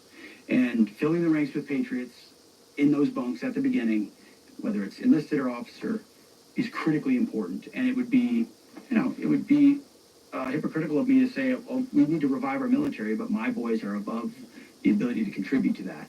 I think a lot of it does have to do with whether Trump wins or not. I really do. Trump wins, I feel pretty confident in that recommendation. Trump doesn't win, version 2 will have some edits to it. How would you feel if, how old's your oldest, 17? 14. 14? So still 4 years away. If 18 was the... How would you feel if he got shipped off to Ukraine? Yeah, no, I'm not for that. No. So, I would look a lot at the world in 4 years. Who's in charge? What are we doing? What have we done? But the problem is, you're right. I mean, every time I make this argument, I get whole shot in it that the way our military has been used in retrospect.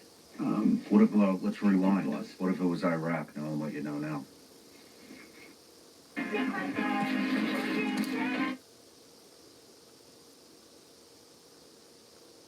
Years. Who's in charge? What are we doing? What have we done? But the problem is, you're right. I mean, box it PDF.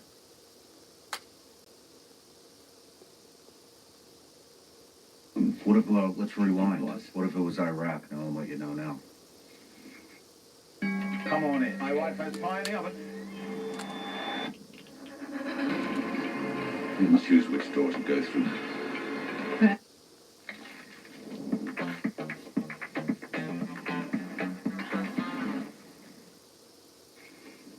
What if it was Iraq, knowing what I know now? I mean, I just don't have any regrets about what I did because I did what I did for reasons I think were I'm with you. Understandable. I don't have any regrets, but I don't think we should have done knowing that. What I know now. Knowing what you know now. No. And it's not just because of intelligence and weapons of mass destruction and all that. It was the developing hubris and the lack of institutional capability to recognize that this whole nation building thing is not going to work. Like, what do we think we're building here, especially in Afghanistan? This is biblical times with AK-47s and cell phones, and every time we hand up a fresh, company of Afghan National Army troops their weapons, 2 weeks later they're on sale in the Pakistani market. Or we build a school in a rural area, and 3 weeks later all the air conditioners are gone. They're sold in the black market because they don't. What are we doing? We're trying to impose our view of the world on them, to include a lot of the nice social justice causes that we want to believe are good and right and true. And we're seeing the same thing play out right now in South America, say in Southcom.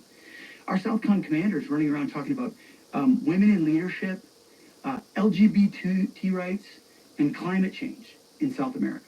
Southcom.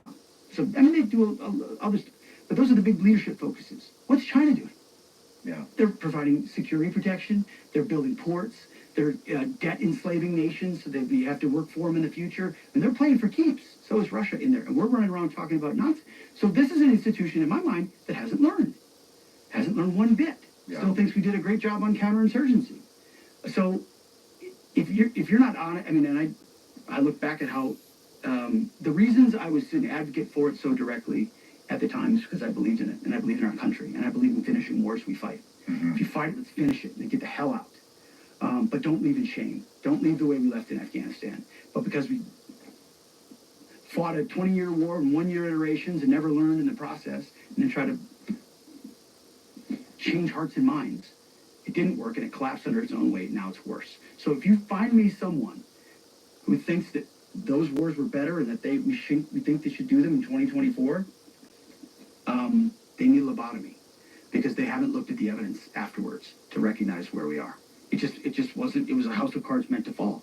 Afghanistan was a house of cards. I saw it in 2011, 2012. My job, I was the senior counterinsurgency instructor at the training center, so it wasn't a combat mission for me. I was a trainer, and I trained the units coming in, conventional, international units, all that, on the latest tactics and strategy of the Taliban. So what's the Taliban and Al-Qaeda doing across all the provinces? Are they gaining ground? Are they losing ground? What's their approach? And it was clear by then the shadow government structure, the shadow court structure, how they infiltrated the ANA and the ANP. So they knew who their people were, would activate them as necessary. There was a lot of blue on green at that point going on, so you had to worry about if the guys are training you, were going to turn their guns on you. It's all psychological warfare. The whole thing was meant to show to the population, hey, we may not be in charge right now. It's the corrupt American puppets that are. But once the Americans leave, like, we have the real power. We're the real power base here. And that is exactly what played out over 10 years. And that's exactly what our Pentagon commanders knew. But they were always in a race to green. You know what the race to green is? Race to green is you've got red, amber, green, and you've got to show that your Afghan National Army unit is at green status, ready to go, whether they're at green status, ready to go. And so we had a shell of an army incapable of actually defending the country, and Milley and all these folks should have known. Mackenzie, all of them, and they probably did at some level, but they knew they had to say it's A-OK. And so you get that collapse. I mean, you saw how it affected vets when what happened in Afghanistan happened. It actually affected me a lot more when the rise of ISIS happened in Iraq. When that black flag flew over Fallujah and Samarra and Tikrit and all these other towns that we fought so hard for, and you realize, what the hell? All those guys, all this time, all that effort, and this is what we got was worse? And then in retrospect, you're like, Saddam Hussein, what a good guy. But it turns out those dictators actually keep the lid on things fairly well over there. And they really don't like Islamists because they try to kill them. Maybe that would have been a better idea than overturning the whole apple cart and welcoming Iran into Iraq. And I heard people making those arguments, some of which I didn't like. People I didn't like. And I just had to dismiss it at the time because I was a believer in the mission that was in front of us at the time. But in retrospect, I mean, we have burned 2 decades of money, our best and brightest, our goodwill, military capabilities, strategic drift in Afghanistan and Iraq, and now we're tempted to do it again in Ukraine. Thankfully, so far it hasn't been troops, and we've got an even bigger threat in China on the horizon. So all of that does bleed into my thoughts on my kids. You better believe when the first time one of them comes to me and says, hey, Dad, I think I might want to, all of those will be a factor in whether or not I would support that. Yeah. I'm at a yes, but trending to maybe. Yeah. Well, I got a long time to think about that, so. Yeah. But, well, we'll see. We'll know by then. Yeah. We'll know by then. Yeah, no kidding, right? But let's move into some education stuff. Mm-hmm. I really want to pick your brain on that because I have kids, but they're not in the educational system yet. So, and like I told you offline, we're going to homeschool, but. Good for you. I mean, I hear about it all, but I got to be honest, Pete, I don't believe everything I hear. I mean, I know the media spins stuff. Obviously, everybody is kind of figuring that out, I think. But, you have kids in, and so, like, how bad is it? And you just moved to Tennessee for this specific reason. Specifically for this reason. We moved to a school in Tennessee specifically because of the curriculum, the virtues, the belief systems of that school. It's a small, conservative, classical Christian rural school that reinforces our values. And we moved from New Jersey, where there were lots of wonderful people. Like states like that get a bad rap, but there's full of a lot of like faithful, conservative patriots. But you know, the state of New Jersey, Phil Murphy, who famously said that the Bill of Rights is above his pay grade, so he just doesn't really think about it. He said that about COVID. Murphy's a turd, He's man. an idiot. They passed a bill recently He's that trying to said fight gender Trump, too. identity Whole training, couple of them. which eventually turns out to be gender fluidity and trans stuff, is mandated in all government schools starting in first grade.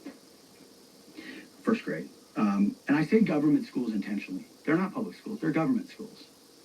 Sure, they may be open to the public in that sense, but the government is setting the tone. And Yep. I run into people all the time. I mean, you're dialed in, and so you've made that choice to homeschool. But there are a lot of dudes, just like us, who are like, "Hey, I pay property taxes. You know, I work hard.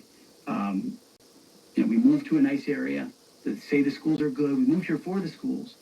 That feel like local control will say, even here in Tennessee, where hey, I've got a good school. Good means you know a fancy gym and an iPad and you know high SAT scores." And those are all fine things. What I want to know is what's being pumped into the minds of those kids. And what you realize when you pull the curtain back over 100 years is the entire pipeline of our education system has been federalized intentionally. And taken over not just by like lefties or technocrats or bureaucrats.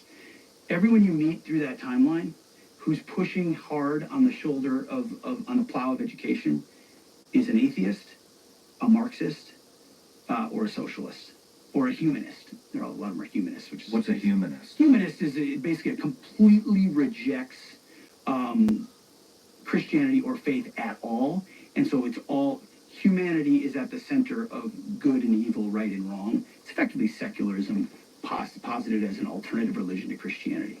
Oh. So it'll find politics as an avenue, and so humanists are often socialists or Marxists or communists alongside being a humanist. But it's the worship of mankind as the highest being, as opposed to God as the highest being.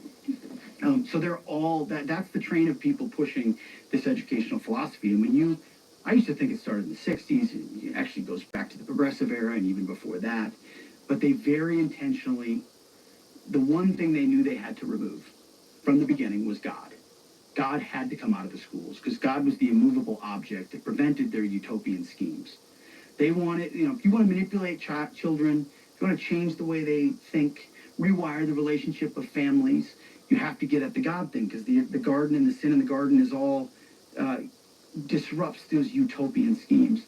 And so the early progressives, communists, Marxists, very intentionally worked hard in creating systems that slowly but surely removed God. Because if you went into a public school, government school in America in the 1850s or 1870s and 1830s, the Bible's in there, prayers in there, scripture readings in there. It's all in there. So it's the modern court that made all those things unconstitutional based on a misreading of the First Amendment and freedom of religion versus freedom from religion. And the progressives have exploited that.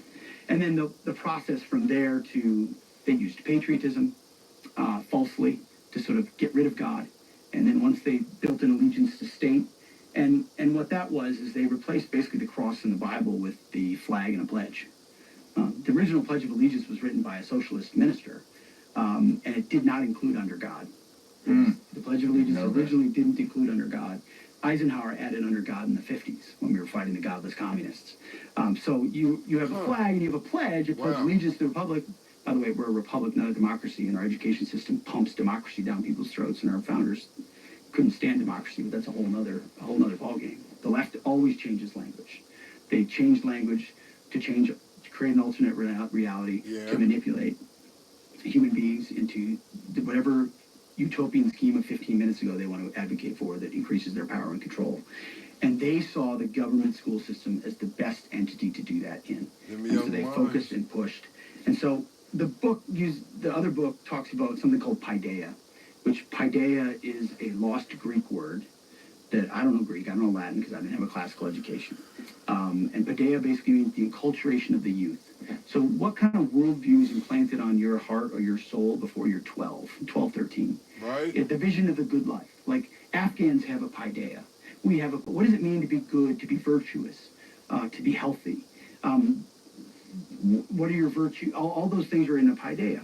And they understood our Western Christian paideia had to go. And so over 40 years, they turned it into an American progressive paideia. And today we're in a culturally Marxist paideia.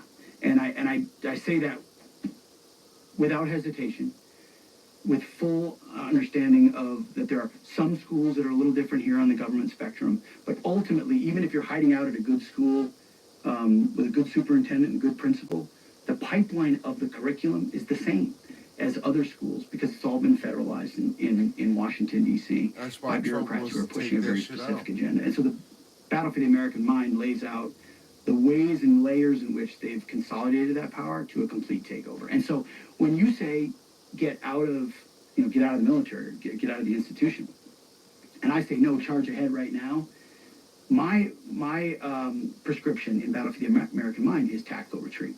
Get out. Get your kids out of government school systems right now, if you can. If you have any way, save money, move, get a second job, don't take the vacation, sell the boat, whatever, drive for Uber. Figure out what you need to do to get your kid out of the government school system because it's about saving your kid right now because the house is on fire. And that's the first thing. I don't need school choice. I need my kid out right now. Save them from the progressive paideia that's being pushed down their throat, subtly or not so subtly. And so the book was meant to just wake people up to that so that we have a fighting chance in the future and that we have thoughtful, free-thinking, virtuous kids who don't think the world is upside down. There's a lot of ways you can go there. Have you seen any progress since you've written the book? Oh my goodness, yes. Yeah. So the book, we started the book before COVID. This dude is really smart. And then COVID happened and we were writing the book and we're like, we can barely keep up with the insanity because COVID brought the classroom into people's homes. And then they were looking into the Zoom screen of their laptop and they're like, whoa, what is this? Why are we doing a land recognition? Or what is this 1619 project? Or why are we using pronouns? And what is the 1619 project? 1619 project was written by, her name is Hannah Jones. She's a quasi-academic, wrote something for the New York Times, also wrote a book on it. And it's the basic theory is the real founding date of America is not 1776. The real founding date of America is 1619, when the first slaves were brought to the continent. And that we should think of America not in the spirit of 1776, but in the spirit of 1619, because everything about America is stolen from Indians and built on the backs of slaves. And only understanding the sinful founding of America can you understand why we are such a terrible country today. So it's meant to turn the whole thing on its head and say, no, 1776, white racist dudes who were all basically Christian nationalists or extremists, and we have to understand it instead through this racial lens. And you know what it comes back to? They're all... what age does this shit start? Oh, that started like 3-4 years ago. Oh, you mean the teaching of this stuff? Yeah. Depends on your school. So if you're in a inner city school, white or black, like you might be getting it real early. You're certainly not getting the patriotism aspect that you would have gotten before. You're getting this view that, I mean, in some cases we're talking kids. Wow. We're talking, first graders, second graders, third graders. If I'm white, then I've traditionally been an oppressor, or if I'm black, I've traditionally been oppressed. Mm-hmm. And then you start. Holy shit. We're re-racializing groups of young kids to identify themselves by their race, as opposed to what our generation. I don't know where you went to school, but it was mostly Martin Luther King's content of your character, not the color of your skin. Mm-hmm. And my parents would always admonish us if we looked at the world through the lens of race. Now kids are encouraged to look through the world through race. And man, this dude is so fucking... Just a little story on that. It all goes back to Marxists. Wow, man. There was something called the Frankfurt School, and it was a think tank or a university in Germany in the 30s. They were Marxists, but Hitler hated them and wanted them out. So they fled Germany and landed in New York City. Ironically, as they're fleeing Hitler. Our boys are flying over to, defend Europe from Hitler. But they were called the Frankfurt School. They were Marxists, and they showed up at Columbia University, and they had a theory. Their theory had started, it was actually called the Critical Theory University. So their theory was critical theory. The School of Critical Theory, or whatever it was, critical thought, or something like that. So they arrived at Columbia University with a theory called critical theory. Now we know of it now as critical race theory, but their theory, critical theory, effectively exists to deconstruct Western civilization, Christianity, the patriarchy, colonialism, whatever characterization, capitalism, borders, all the stuff that Western civilization had traditionally appealed to or had been a part of. Critical theory says, no, we're going to attack it and deconstruct it until it's effectively worthless or identified for the evil that it is. And so critical theory lands at Columbia University. And what is Columbia? They're welcomed in, by the way, in part by John Dewey, who was one of the modern founders of public education. And they're given a building, and they're welcomed in, and they start pushing critical theory. Pretty soon it becomes a part of what is taught at the education school at Columbia. What's the single most powerful school of education in America? Columbia University. And it proliferated from there across the country. And you got critical theory. If you go to universities today, take Harvard, where I mailed my degree. I did a graduate degree at Harvard, and I mailed it back to them because I'm sick of their shit. I did it live on the air, on the show. If you go to every department at Harvard University, it's all critical theory. The lens through which they look at their academic subjects are through a critical theory lens. Just look it up. It's right there on the website. They're not even trying to hide it. So, everybody loves Michigan. People that are alumni of Michigan, they love Michigan sports, whatever. Critical theory university out the wazoo. Most major universities use critical theory as a baseline. They're not just lefties anymore. They're radicals across the base. And we knew that. That's why the book's not about college. The book's about high school. So they're pushing all of this stuff down into high schools in a place where kids can't understand it. And it's really now just meant to indoctrinate. But the reason I told that story is race was our Achilles heel. And the Marxists knew it. They usually trafficked in class warfare. Bourgeoisie, proletariat, class balances. They said, no, in America, because of the Civil War and because of our, slavery and all those things that happened, we're going to use that as our lever. And it's been far more effective. And then after, with the George Floyd, with all that, it's been on hyperdrive, the DEI, CRT stuff. I think eventually, in some ways, they've started to begin to overplay their hand. People see it and expose it, and they realize for what it is. But it's still been a part of the educational philosophy and lens through which so many kids have seen the world. And it's super divisive and super dangerous. Man. It's crazy, right? Do you think, are all Democrats down with this stuff? I don't think so. How come nobody's speaking up? I think Democrats are down with control. I think Democrats are down with, it's a great question. I mean, take Joe Biden, for example. He's always been a partisan. He's always been an egomaniac. They all are at that level, at some level. But he made a deal with the devil with the far left because he thought it would keep his position stable. And I think that's what a lot of members of the left who think a lot of what the radicals think is crazy do. They just say, I don't want the protesters. I don't want the mess. I don't want to be called a racist. I don't want to be called a sexist. My background isn't perfect. So if I ruffle feathers, they're going to pull some clip on me and call me this or call me that. So I'm just going to go. So it becomes a race to the bottom. Like, damn. You and I have an opportunity to have a platform to speak our mind. And people can watch and they can say, oh, Pete, that guy's great, or Pete, that guy's he's the worst. Pete's and they're afforded that possibility. Most people, and that's why our job is to speak as loudly, boldly, and unafraid as possible. Exactly what you think, without filter. Because most people can't do that. If you're a nurse or you're a police officer or you're, a line worker or whatever, if you speak up on the wrong side of an issue, people will come after you. Your employer might come after you. You might be deemed as something. It's even worse, I would say, at some level for Democrats if they wanted to speak honestly. Like, if you want to really cut against the grain, are you really going to start saying, you know what, those books that are in the libraries about the trans kids, like, or gay sex. Like maybe we just leave that out for the third graders. How about we don't do that? The machine comes down on you and says you're not a Democrat. You're a fake. It's just like the issue of abortion or something like you're What not a happened real to Eric Democrat if you Adams? believe that. You can't Trump believe said that that. shit. Yeah. So I think there are plenty of. He Like spoke you see out people about like the problem RFK, up there. like Tulsi Gabbard, like Elon Musk. I think maybe even Mark Zuckerberg. Who knows if he's had a revelation recently or not? I'm hoping he's swallowing a big old red pill, but probably not. Who knows? He's probably just looking out for his ass.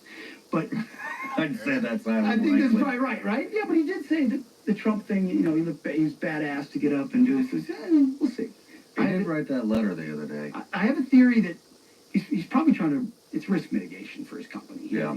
But there are more and more free thinkers, Democrats, who are saying, I'm not in for this censorship stuff. I'm not in for this groupthink stuff. I'm not in for this kid stuff. What's it with the That kids? shit is See, wild.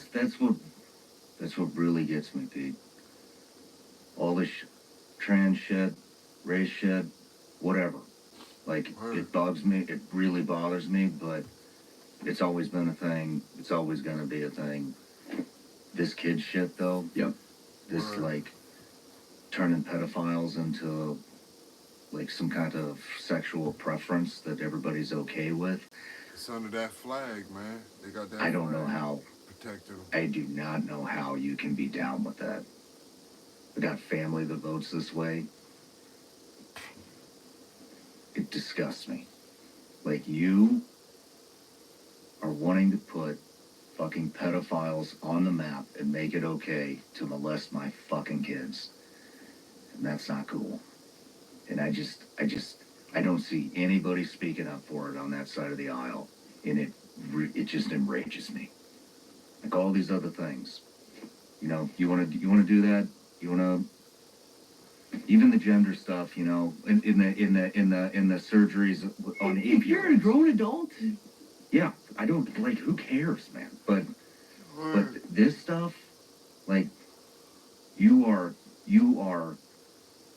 making it legal to take the innocence of a child and ruin their entire life. I mean, time after time after time on this show, you know, I talk to the I can't believe how many people were molested as kids.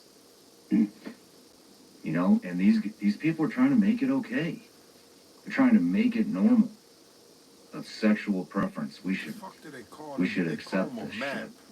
What the fuck are you talking about? It's wild shit. amen. I mean, what's the phrase? An academic minor attracted person. Yeah. Maps. Yeah. Maps. That's how it always starts, right? Some kooky report that we talk about on Fox about some professor that said it over here, like, oh, that's so crazy, and then you realize, oh my goodness, that's Spreading. Now they're Now they're this defending state's it, doing and it. Now this state's doing it. well, exactly, and it becomes a race to the bottom. You know, California does it first, and then Minnesota, because it really wants to be like California, does it too, and then New Jersey does it, and then pretty soon you got like a dozen states. You're like, what? Just like having them drag I don't understand queens, it. I think reading it's. books to I think kids. it's. Is that showing up in the Motherfuckers schools? sitting What? there Yeah. with no underwear No, on, wearing a no, dress. not with that a I'm leg not that I'm strap. aware of in Sexual K-12. preference classes? No, but think about it. If you're, I mean, so in some ways, yes. I mean, if you're, Is that going to be the next letter in the LGBTQ plus? Is that the plus? well, I Yeah. don't know. I don't think we can define the plus. It's just a plus. But if you start with first grade, starting to question whether you are a boy or a girl, let's just sort of start there and say it's fluid. And then, you know, you're getting to third, fourth grade, and then it's like, well, boys and girls can be attracted to different boys and girls. And then it's books in the library about what does it like to explore with a boy or explore with a girl. And that's maybe sixth That's grade. And then fucked up. in eighth grade, it used to be sex ed was like, hey, or eighth, ninth, 10th, you know, premarital sex, you know, it comes with risk. You can get pregnant, use a condom, whatever that was on the sliding scale. Well, what do you think it is Shit used now? to Do you be think the it's just National my Geographic. dad taught sex ed in public high school in like in the 1980s.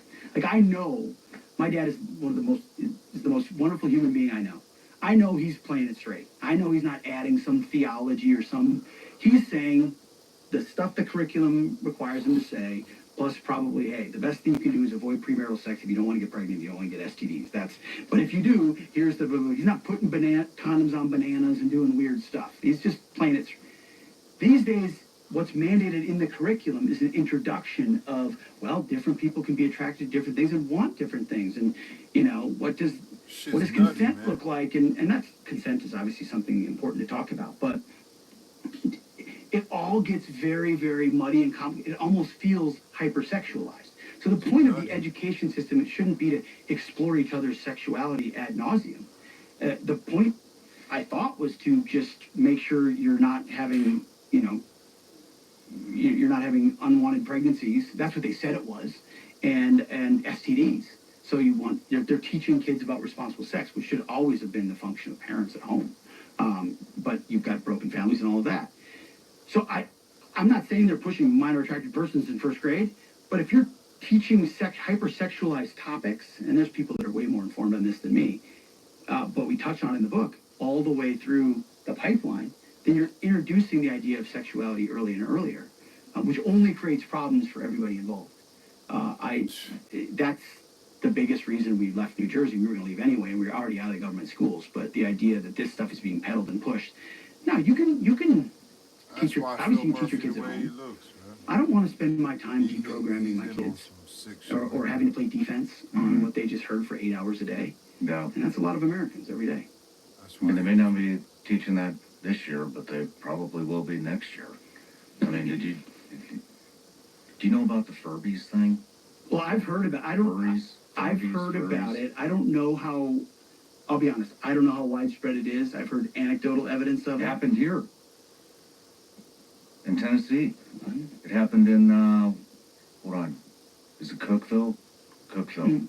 Let's say I've heard of it, but I've heard of... They kicked him out. They said, well, we moved here from California for whatever. And they said, cool, we don't put kids in cages in this school. Get the fuck back to California. Bye.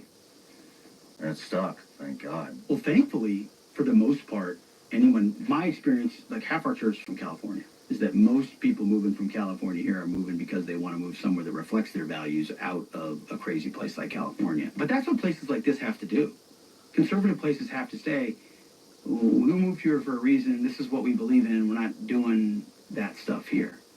You just have to have courage to do it. Because they're going to call you every name in the book, and I'm sure they did in that scenario and everything, but it's not true, it's just common sense. Yeah. I'm not doing that. Yeah. Well, how do you combat this? I mean... Well, so you asked about, I didn't even answer your question. You asked about, is there been an upswing? And the answer is yes, because even since the book came out, we've seen hundreds of additional classical Christian schools founded in the country. So the book is specifically the other one about classical Christian education. So it does a diagnosis of what's happened to K through 12, but then it says, okay, what is the form of education that created the West, that created our American founding? And it's classical Christian education. It's Latin and Greek. It's great books. It's history. It's literature. It's the Bible and theology. It's a form of education that the left has completely buried and then replaced with a fraud. Take, for example, did you take social studies? Mm-hmm. I took social studies. When I speak to groups, I say, who here took social? Everybody raises their hand. Social studies, totally made up. It's a totally made up. I used to like social studies. Before 1940, 1930, 1950, in most places, no one taught social studies. What you taught was history, theology, geography, politics, individual disciplines that were meant to find truth. They were meant to find facts. They were meant to find the glory of God. Individually, these disciplines brought us closer to understanding truth. But if you've gotten rid of the idea of truth or real exploration, then you turn everything into a social science or a social study. Shit. So now you're studying society or social, and you're looking at different trends or different movements, and God's totally divorced from that, and you maybe de-emphasize this and emphasize this a little bit more, but it's all about the same thing the critical theorists are trying to do. The perfection, creating a human utopia by tearing down what existed for the ages, which is based on a lie. Because as a Christian, I know that I'm inherently sinful. I can't be perfected.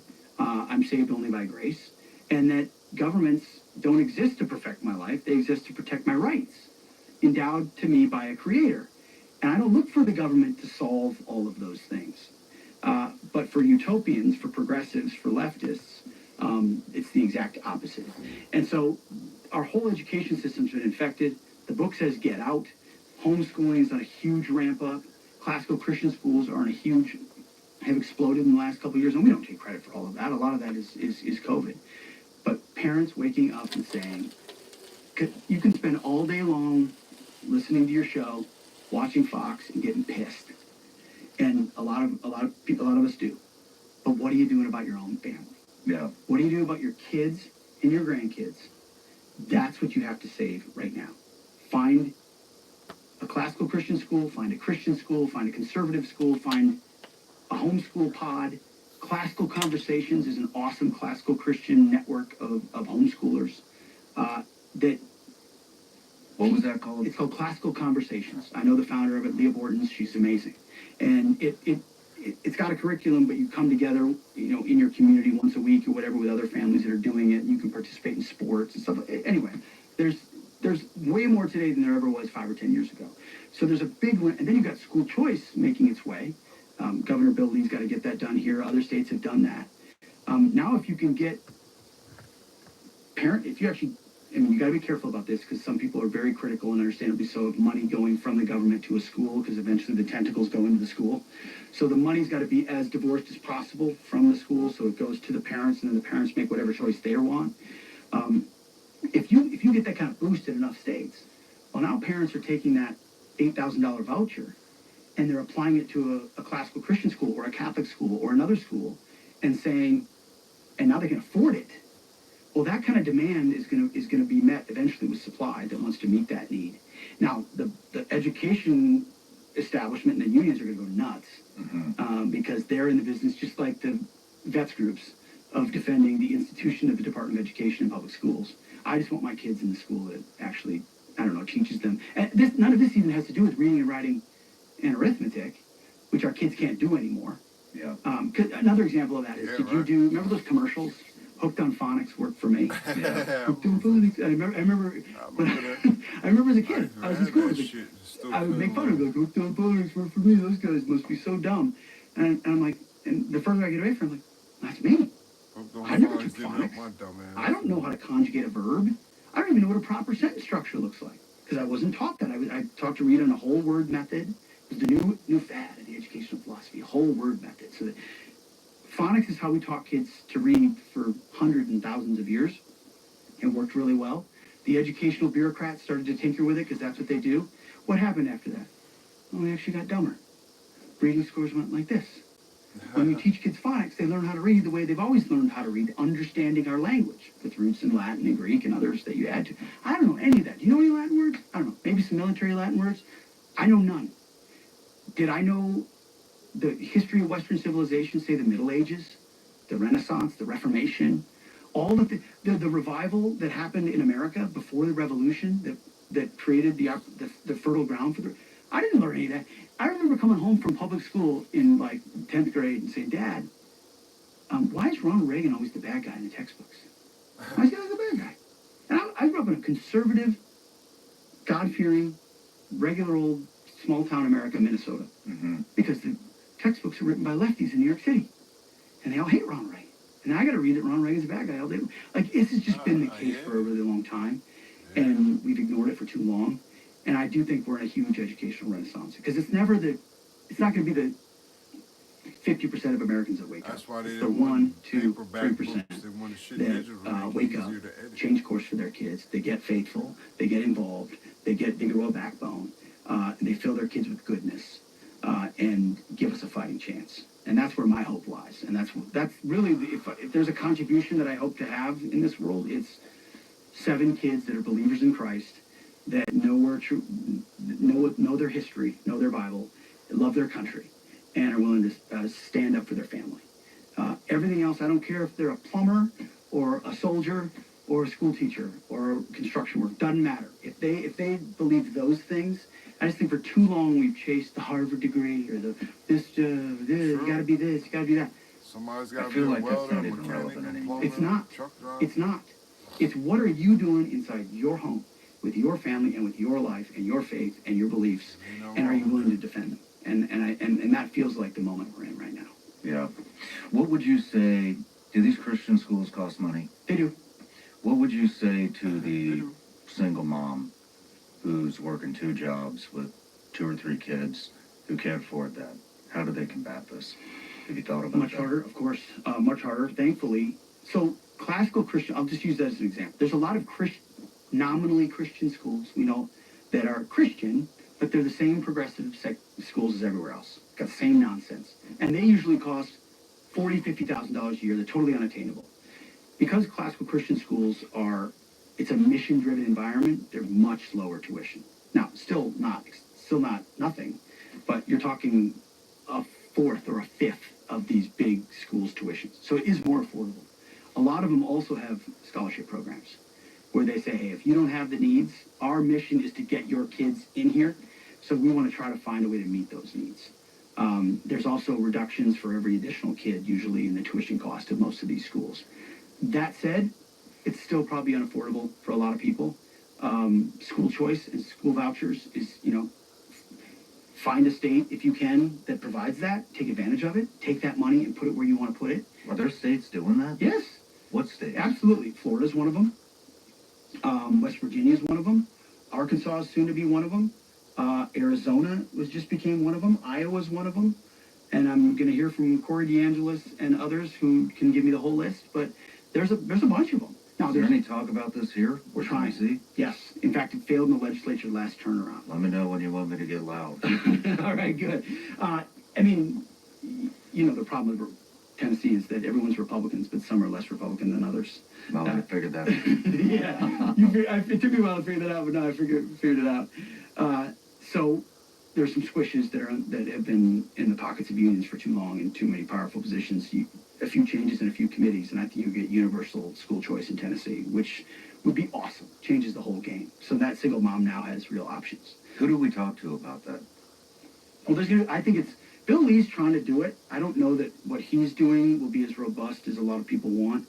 There's a big governor's race in 26, and I think that race, in large part, could end up being fought with this being one of the key issues. So for me, when I look at candidates, I'd be looking for candidates that are the most full-throated and robust on that. And then you have to make sure you have an education committee in the House and Senate that has a school choice believer. But there's been a huge wave, 2022, 2023, of school choice states. And then the final thing I write in the book is kind of, hey, look at your own life. And I mentioned it briefly. Can you save money? Can you work another job? Can you drive a little further? Can you do something? And I know that's just a dig deep thing, but for that mom who loves her kids and can't homeschool, but is that a little extra effort to make sure that these 8 hours a day you're able to go, as opposed to wringing your fingers and hoping they don't come home with a new, pronoun, is worth it. And again, that's not an answer necessarily, but your point's well taken. I know not everybody can do it. And so if you absolutely can't do it, then just be vigilant. Just be vigilant as all hell. Just be all over what your kids are bringing home in their backpack. Take the damn phone out of their hand. Take it out. Don't get no phones. We've got a blended family, so it can come with some complications. But for our policies, all in, no phones. 14, no phones. Nice. None. Nice. No, and we did this summer with no video games and no TV too. It was beautiful. Shit, when It's the best. I bought my Nobody own has been cell saying that. phone. No, absolutely not. My 3 oldest boys were like, they gave up asking for the Xbox 3 weeks into the summer, and then they forgot about it. And they didn't play it that much anyway, because we never allowed them to really do that. And then I look at TV, and I go, you can't even allow your kids Netflix Kids or YouTube Kids. Yeah. You can't.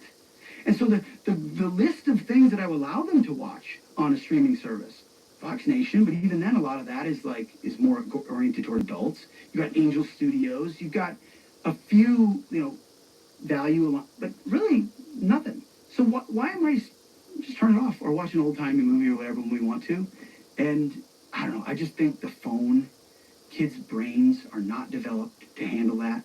Yeah. I don't want a portal to the world inside them. So last thing, and then I'll shut up. You can send them to classical Christian school or homeschool them, but if you give them a phone, you're going to lose. Yeah, because they're going that to get makes somewhere real else. sense. That's a damn good point. You got to have reinforcing sectors of fire. Your home life, your digital life, your school life, your church life should be, you should try to align them as much as possible. Because a big part of, when I look back at, my parents are the best, and I have no criticism of it, but my church life was over here, and my school life was over here, and they didn't really touch. And I was able to say, well, I'm a Christian, but with a secular core, really, and that changes how you operate in life going forward. And so, 20 years later, you look back and you go, man, interesting. Where was Christ in all of that in my own life? But everything happens for a reason. So this school choice, they're giving vouchers out. Not in every state. Some it's tax credits, but in some, I'll have to get back to you and get the list of the states. But there are a number of states where they're called educational tax credits or educational savings accounts. See, politicians are scared to call them vouchers because vouchers have been demonized so much. So call it an education savings account or something. But a dedicated amount of money, $6,000, $7,000, $8,000, is given to a parent per kid. And in Tennessee, it was going to be, I think, 6,000 or 7,000. Nice. And then it got defeated in the process. There were two competing bills. There was a Senate bill and a House bill, and they didn't get reconciled, and they both failed or whatever. So I'm hopeful. Is it cash, or is it this has to be spent on education? The smartest people on earth know how to spot a good deal. That's why they shop at Ollie's first. You'll save up to 70% off As it of was Andy's getting first good. prices. So you go, you smart. Tough jobs need tougher tools. The Time to Hercules head to Harbor 20-volt Freight. brushless platform from Harbor Freight is here to meet the It has to be spent on education. However, most states, a lot of states, and I believe Tennessee would include things like homeschooling, homeschooling materials, other forms of education, and then, of course, tuition. I mean, I guess what I'm getting at is they actually check up on Yes. you're spending this on education and not going to the liquor store, right? That would be an important thing to check. Yeah. I don't know what the oversight parameters are on that, but again, that's where it gets a little scary, right? Because if the dollars are coming to me, and then the government gets to check where I'm spending them, then does the government get a say over where I'm spending them? And if I'm That's a spending good them, point, but I think you could set it up like a HSA healthcare plan where you could That's put the- what $8,000 a year for a family into the plan, and then it has to be spent on healthcare. so ESA instead of an HSA is what they usually call it, an educational savings account. So it has to be spent on education. Okay. Is how it's structured. It's not cash. Okay. But I don't want any part of the government telling me what education is. Now, education doesn't mean going to the liquor store, but you have to set some parameters, I guess, at some level. But I don't want it you could envision someday saying, well, if your school doesn't reinforce transgender issues or whatever, then you are a discriminatory institution. And because you're a discriminatory institution, you no longer qualify for federal funds, which means you're no longer an educational institution. So I've had debates with a lot of earnest, wonderful education people that say, I don't want vouchers or educational savings accounts, because the minute the king gives you something, the king can take it away. And so they're skeptical. But I still just think the net positive for all those mothers and fathers who you're talking about is so much higher. And ultimately, if you don't want to take the ESA, you wouldn't have to, and you could go to whatever school you want to. And you just have to pay out of pocket. I just think there's so many people that would love an alternative to government schools, and they just can't afford it. I got an idea. I've thought a lot about this. I'd love to pitch it to you. Maybe you can tell me I'm crazy. But, and I think the good thing about this is it can. Well, I'll just tell you. I mean, the thing that we're really worried about the schooling stuff, and because it has. I mean, I know you say everybody moving here is Not everybody. things You're right. alike, but I sure have seen a lot of changes in 7 years. But the way we invited our inner circle over to the house, and because everybody's talking about this in our inner circle, everybody's got kids that are around the same age, 3 or under, and we thought, why don't we all pitch in and buy a piece of property, put it into a trust, and make it a group real estate investment, and then we'll build a structure on it, could be a house, could be anything. That's a school. It's going to be used as a school, but it's not a school. And then whatever amount that you pitch in, so let's say, I don't know, we got $100,000 piece of land, just for easy numbers, and there's a structure already on it, and you put in 50,000, you put in 10,000, and I put in 40,000. You have 50%, 10%, 40% of the investment. Our kids all go to the school there. If they happen to go to school in our real estate investment, hire a teacher, everybody pitches in. Or you don't hire a teacher, and I teach one day, you teach one day, you teach one day. You find people that have unique skills. I mean, finance is obviously something lacking in the educational system. Everybody's drowning in debt. You see what I'm getting at, right? And so, but that can expand to, look, maybe you don't have 50 grand or 10,000 or 40,000 to put in on the investment. Well, then you need more people. Maybe you can get, maybe you rent a place. Maybe there is no place, and this just goes from house to house to house. So the single mom on the day off, you're teaching, you know, and I guess what I'm getting at is community, and this can be, you know, you can make it a real estate investment. It has to stay a real estate investment and not a school. That way there is no government oversight. No, this isn't a school. This is an investment, and we rent this out to, I don't know, kids or, you know, whatever. But what do you think of that? I don't understand their. It sounds exactly. At the end of the school, I forgot. Sorry. At the end of the school, the asset liquidates, and then that's how, you know, the investment has matured, and so your 50 grand is now worth 150 grand. Yep. You know. I like that. It sounds almost precisely like something like, minus the real estate side, precisely to classical conversations or what homeschool co-ops and pods are doing. This idea that like-minded groups of people get together, they work together. There might be a coordinator, but they work together based on their skills and ability to teach their kid a lot of the time, but then bring in this person or bring in that person or move to a different house or once a week meet up. Have some really well-rounded kids. Absolutely. In that module. Now, the real estate side of it is interesting, and I've never thought of that aspect of it. That's another way to get out from underneath feeling like the government's going to have say over it. But thankfully, I mean, they tried to outlaw homeschooling in the 60s or 70s out in Oregon, and the Supreme Court affirmed the ability for families. So it's a pretty enshrined, protected right now. The left would love to get rid of it. The left would love to get rid of homeschooling and all private schools. Yeah. They would. They would make everything a government school if they could. Medicare for all, Department of Education for all if they could. PS 8,493 is what they would like if they could. So I don't mean to be dismissive about the right that we have right now, but right now, if you want to homeschool, it's pretty robust to be able to do it. I like that idea. I mean, but even just the idea of starting that and expanding that, like, people will be attracted to that. Yeah. Oh my goodness, Sean's involved in that. I respect that. I like that. Oh, they're involved in, and then you start to get as long as you maintain your standards and what you want it to, what you believe in. I mean, that's the key. Culture protection is key. It's just amazing to watch all these schools that were traditionally this or traditionally that.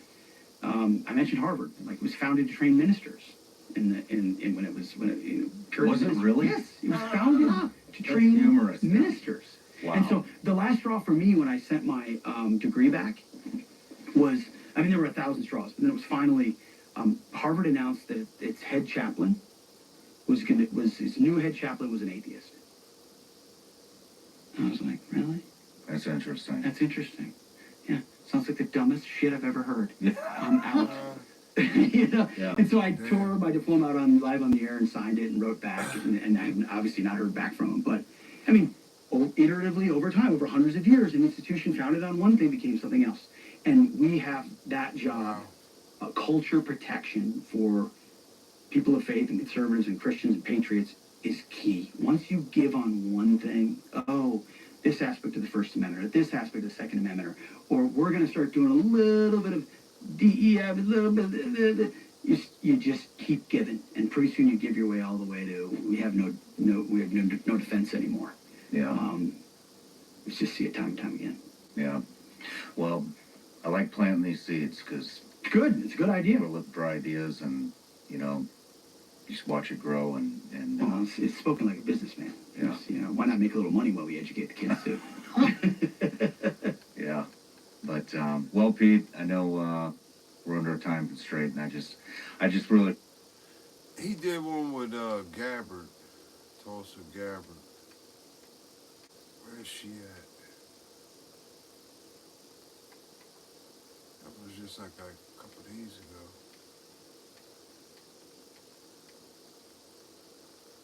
Where the hell is that?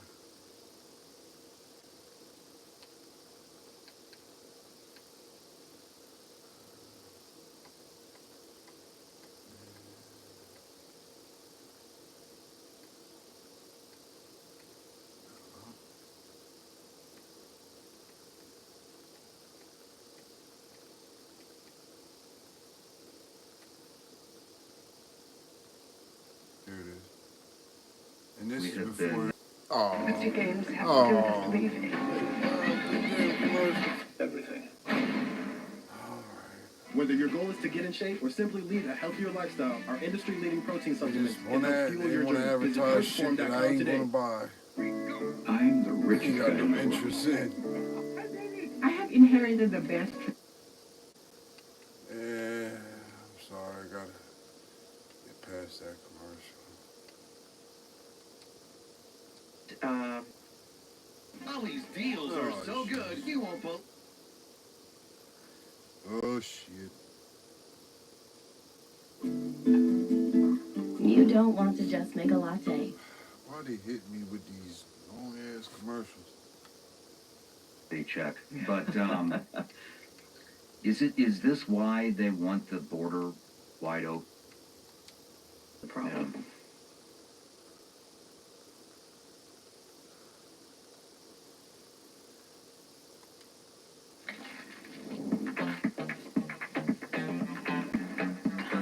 The new Exxon Panic Blaster with a maniacal firing distance of up to 90 feet. Exxon Insanity, out now. At First Form, our world-class supplements are designed to fuel your ambitions and help you reach your goals. That's why we stand behind our products with a 110% money-back guarantee. Visit firstform.com and start earning real, long-term results today. They're back. MAGA extremists are trying to take over our schools. Now they have a new dangerous plan called Project 2025, and you won't believe what's in it. They want to radically slash school funding no matter how many children it hurts. They'll cut food programs, and they even want to gut safety measures designed to protect our kids. That's not just extreme, it's dangerous. Instead of attacking our public schools, we need to invest in them. Let's say no to these dangerous plans and tell the extremists to stay away from our kids. Learn more at educationtruthproject.org.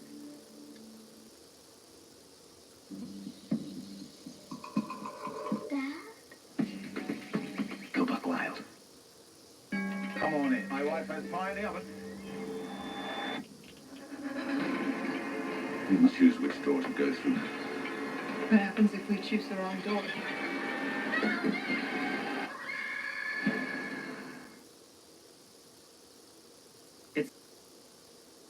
When you shop at Burlington for the holidays, this is what you really get. Burlington is the heart of the holidays. You'll love the deals on gifts, and more gifts for everyone. Wow! Save up to 60% off other retailers' prices every day. You come to Burlington for the great prices. But what you really get is priceless. Burlington, deals, brands, wow! Justin Goodman, you've had experience with Fauci and another. We've had you on many, many times talking about how Fauci also financially supported the testing and the abuse and torture of beagles. Go ahead, Justin. Well, we have a paper trail that goes back to 2016 that White Coalition has compiled through our investigations, demonstrating that Fauci's a felon who funded gain-of-function experiments on animals in Wuhan that likely caused COVID. He coordinated a cover-up. And then here's what's undeniable. He repeatedly, under oath, lied to Congress about it. And that's not to mention, of course, the fact that his labs in the U.S. and other places were torturing beagles. So I think at the very least at this point, he should be barred from public service or ever receiving another tax dollar. and he likely should be behind bars for lying to Congress and committing a felony many times over.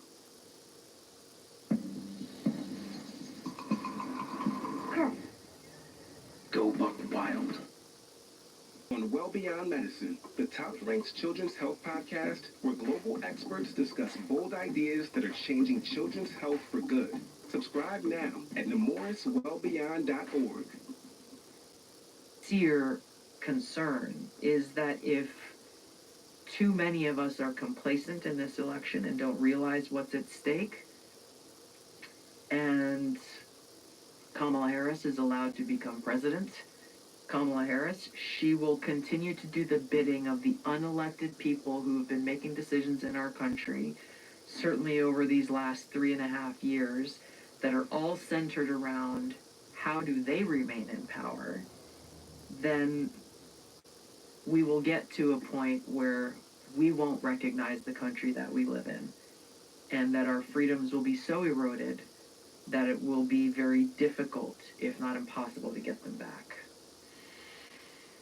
Very well put. There's a lot on the line right now. Yes. And, well, Tulsi, I know you've got a jet, but I just want to say, on top of what I've already said, I just want to say, as a fellow veteran, thank you. Thank you for your service, and thank you for your continued service to the country. And I'm just so glad with that. Me too. I'm really grateful. I'm grateful to now actually know you.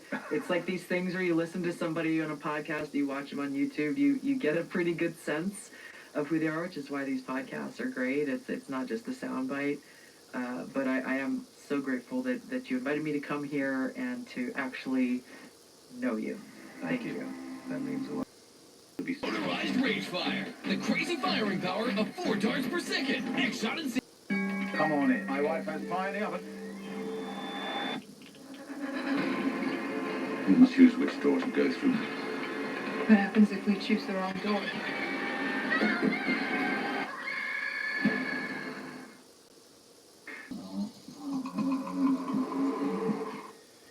Go Buck Wild. Without subscription. It's almost like too big to get your arms around what happened there. And I actually think it's one of the reasons why people can't go back there. Like if we do stories on COVID, they don't get numbers. And it's not because, in particular, the right half of the country doesn't have very strong feelings about it. It's just, pardon the term, triggering. Yeah. It's triggering. You know, it's like people are pissed. Nothing changed. We screwed over our kids and ourselves. A lot of us took the vaccine and feel unhealthier as a result of it.